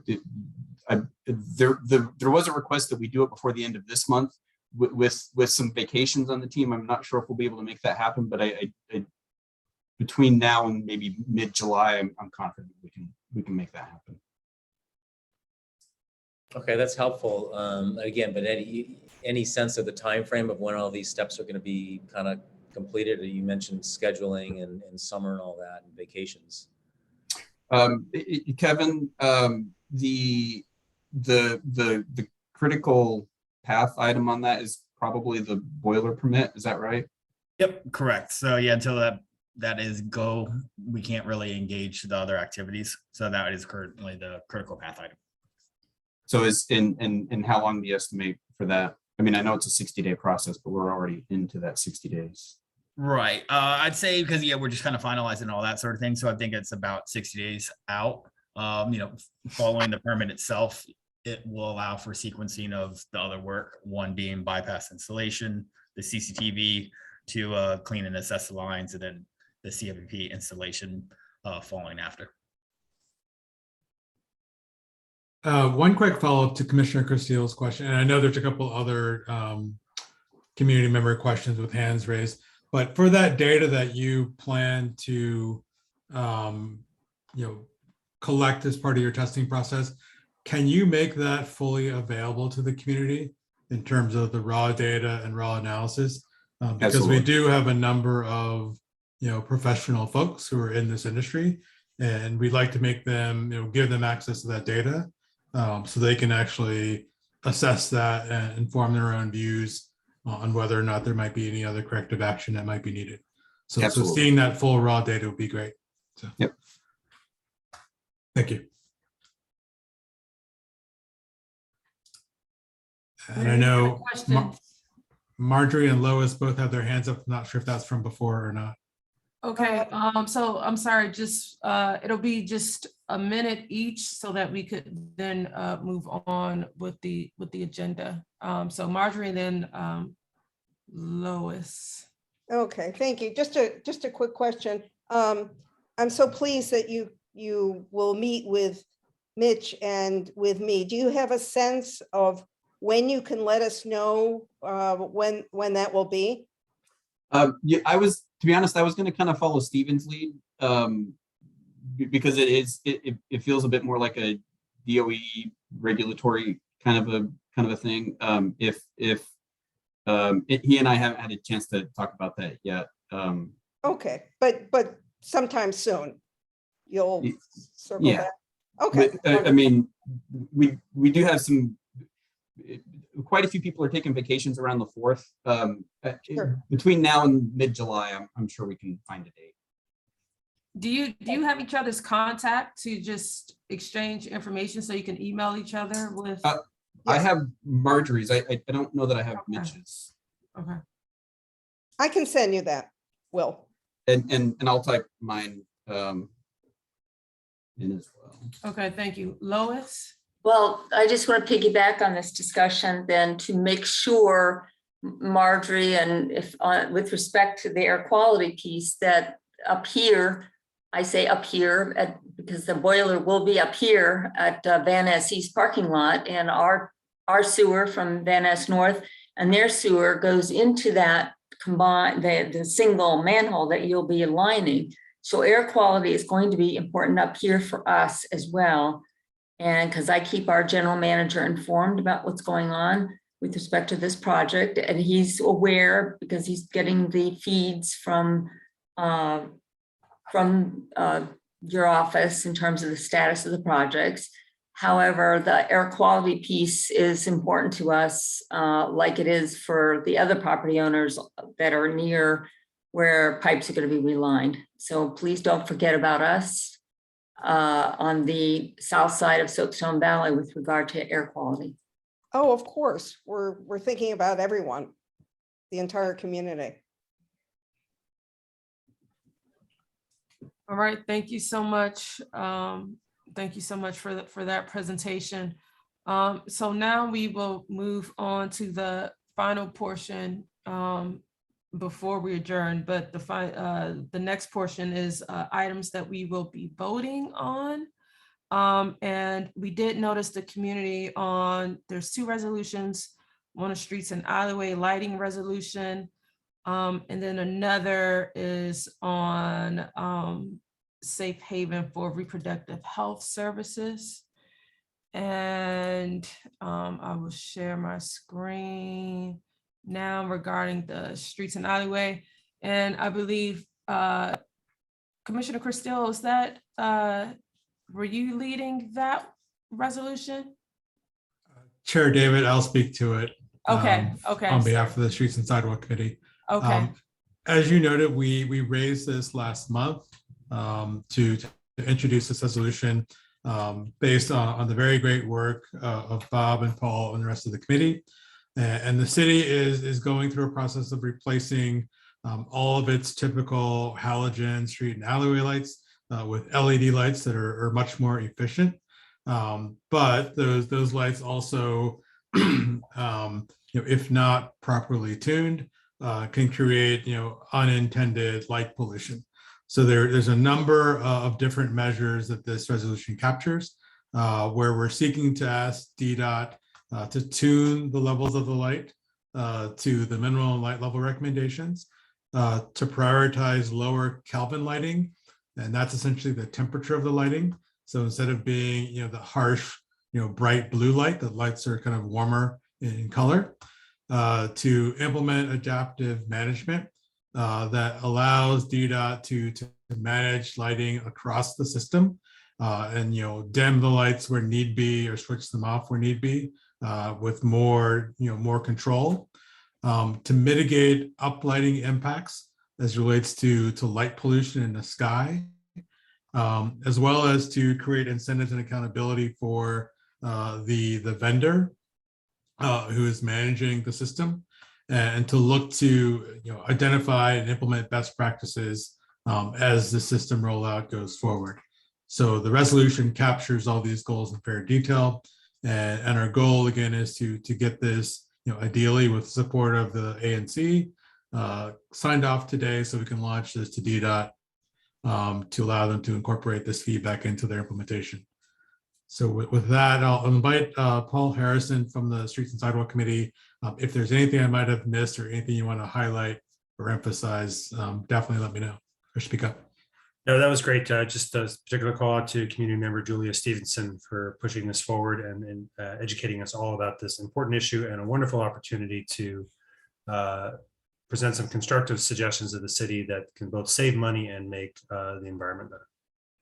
Absolutely. Thank you, Paul. And thanks, Julia, as well. thank you. I think the only thing with the resolution is it doesn't identify the commissioners who could speak to the resolution and respond to it. I think for this would be myself as primary and probably Commissioner Castillo as the backup in case I can't be reached. Okay, we just have to add that section, and I feel like Commissioner Namath at this point, because she's always telling us about this point where we got to add that section about who's going to speak to it, and we can copy and paste that final couple of paragraphs from all the resolutions, which basically is just the standard language that we use in terms of the count, who can speak to it, what the vote was and all that stuff. Yeah. We can just copy that from other resolutions with the blanks and then fill it in.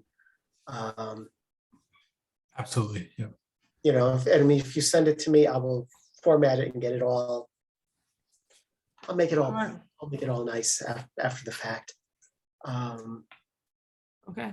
Are there any questions from the community on this resolution?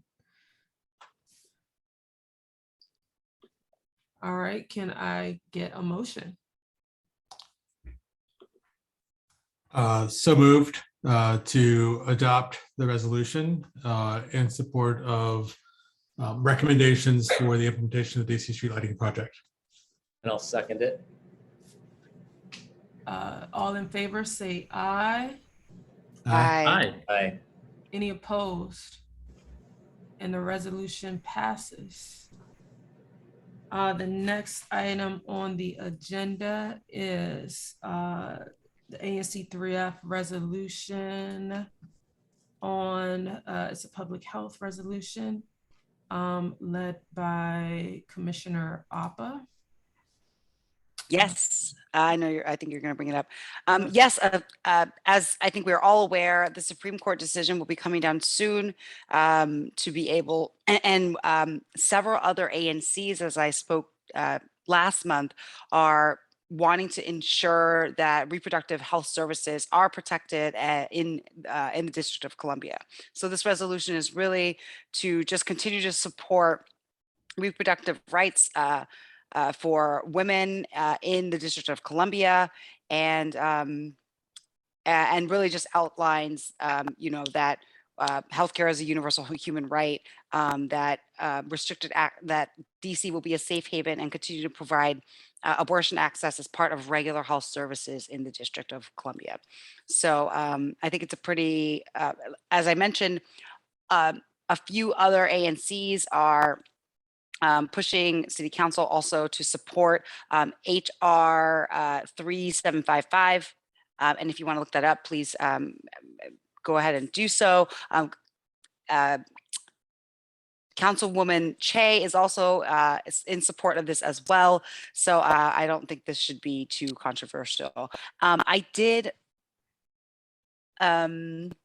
I might have sent you an old version of this. So I do have the at the bottom, it is updated. So it is in there. So I think the one, hopefully I didn't upload the wrong one. No worries. Are there any questions from the community? And I can't see, so for some reason I can't see. Actually do have a comment. Okay. And I'm looking it up right now. If you bear with me for a moment. Excuse me. Because Councilmember Brianne Nadeau introduced legislation to this effect just recently. I'm pulling it up in LIMS right now to get the actual legislation, and basically it was like just about every council member co-signed it, and then the remaining co-sponsored it. So basically at this point, all members of the council are on board with it. And so I think what we should do is, I'd like to make a suggestion, is to actually add a paragraph saying, urging DC Council to pass I'm going to put this in the chat as well, urging DC Council to pass B24-0808, Human Rights Sanctuary Amendment Act of 2022, which was introduced, let me get the date, on May 6th.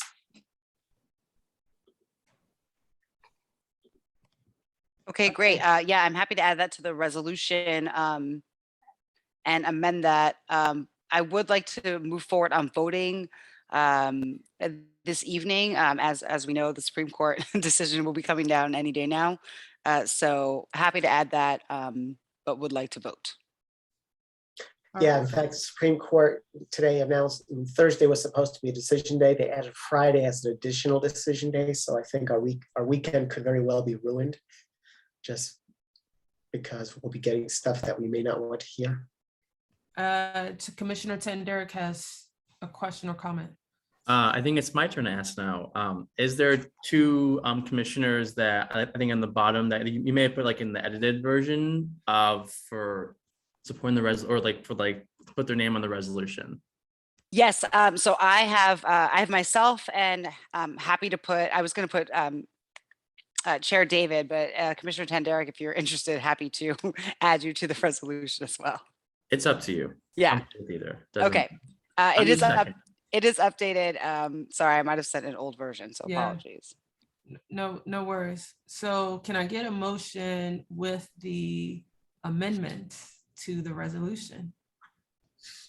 I move that ANC3F adopts this resolution as amended to urge DC Council to also pass B240808.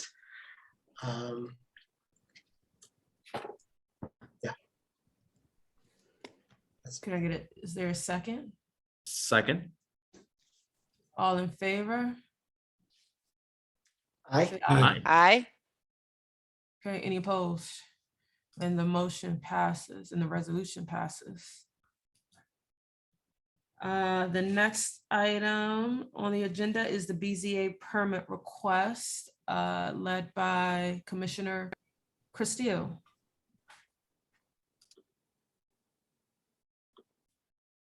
Thanks, Commissioner David. I was muted there. So this is a request, a BZA request for an exception to the, I believe it's the rear yard.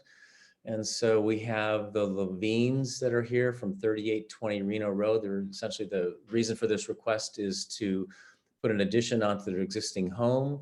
And I know I think I see their attorney is here, and I think their architect's here. I think it's Judah and Annabelle, if I'm pronouncing that right, are here. And I know, just to kind of give the whole picture, they've got 3 letters of support that we've sent earlier. So it sounds like an interesting addition. And so I guess I'm not sure who wants to start from the team, but you've got the floor. So take it away, and welcome. Welcome to our meeting tonight. Glad you're here. Thank you. Thank you, Commissioner. This is Marty Sullivan, Zoning Council for the Levines. And if I could share my screen. Yep. Thank you.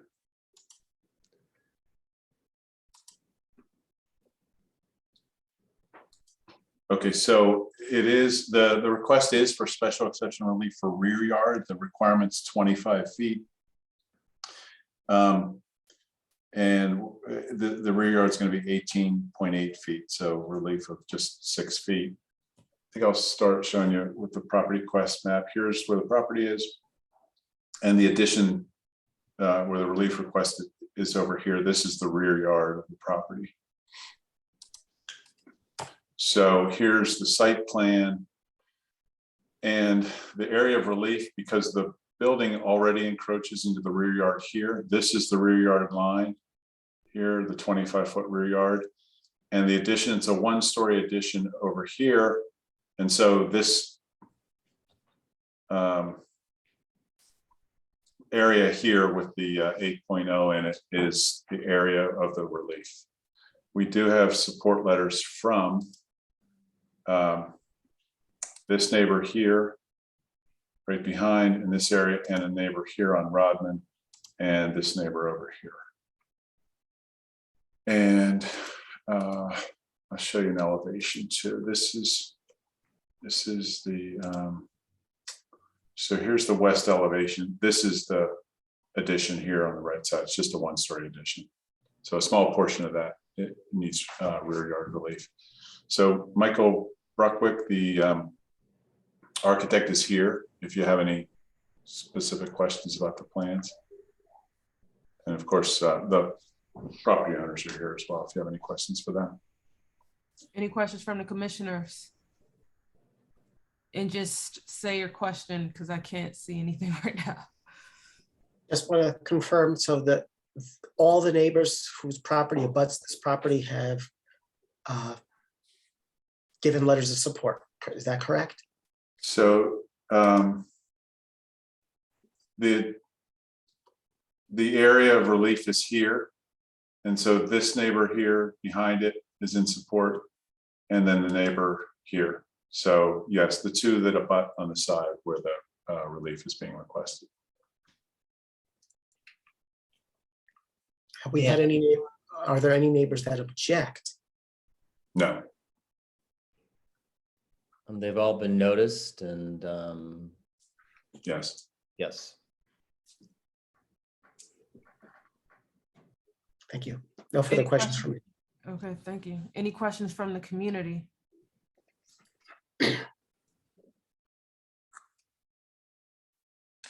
All right, Commissioner Castillo. So I'd like to make a motion that, the process is that because this is something that the ANC weighs in on, there's a BZA Form 129 that I think all of us have filled out at least once. I know Commissioner Meadows had her share of those already, but I'd like to make a motion that we support this request and that we file the BZA Form 129 with the Zoning Commission. I think Mr. Sullivan and the Levines and the architect, I believe the hearing's in September. So we get that form in advance of your meeting. So hopefully you get good support from the zoning commission. Is there a second? Oh, all right, second. All in favor, say aye. Aye. Aye. Aye. Any opposed? And the motion passes. Thank you. You're welcome. Good luck. No problem. Hope The next item on the agenda now is to just thank everyone for attending our June meeting. We'll convene again on Tuesday, July 19th. I'd like to make a motion to end the meeting. Is there a second? All in favor? Any Aye. any objections? Objections can stay on the line as I end the meeting. But thank you so much. And the motion passes. Have a good evening. Thanks. Bye, everyone. Good night. All right, thank you.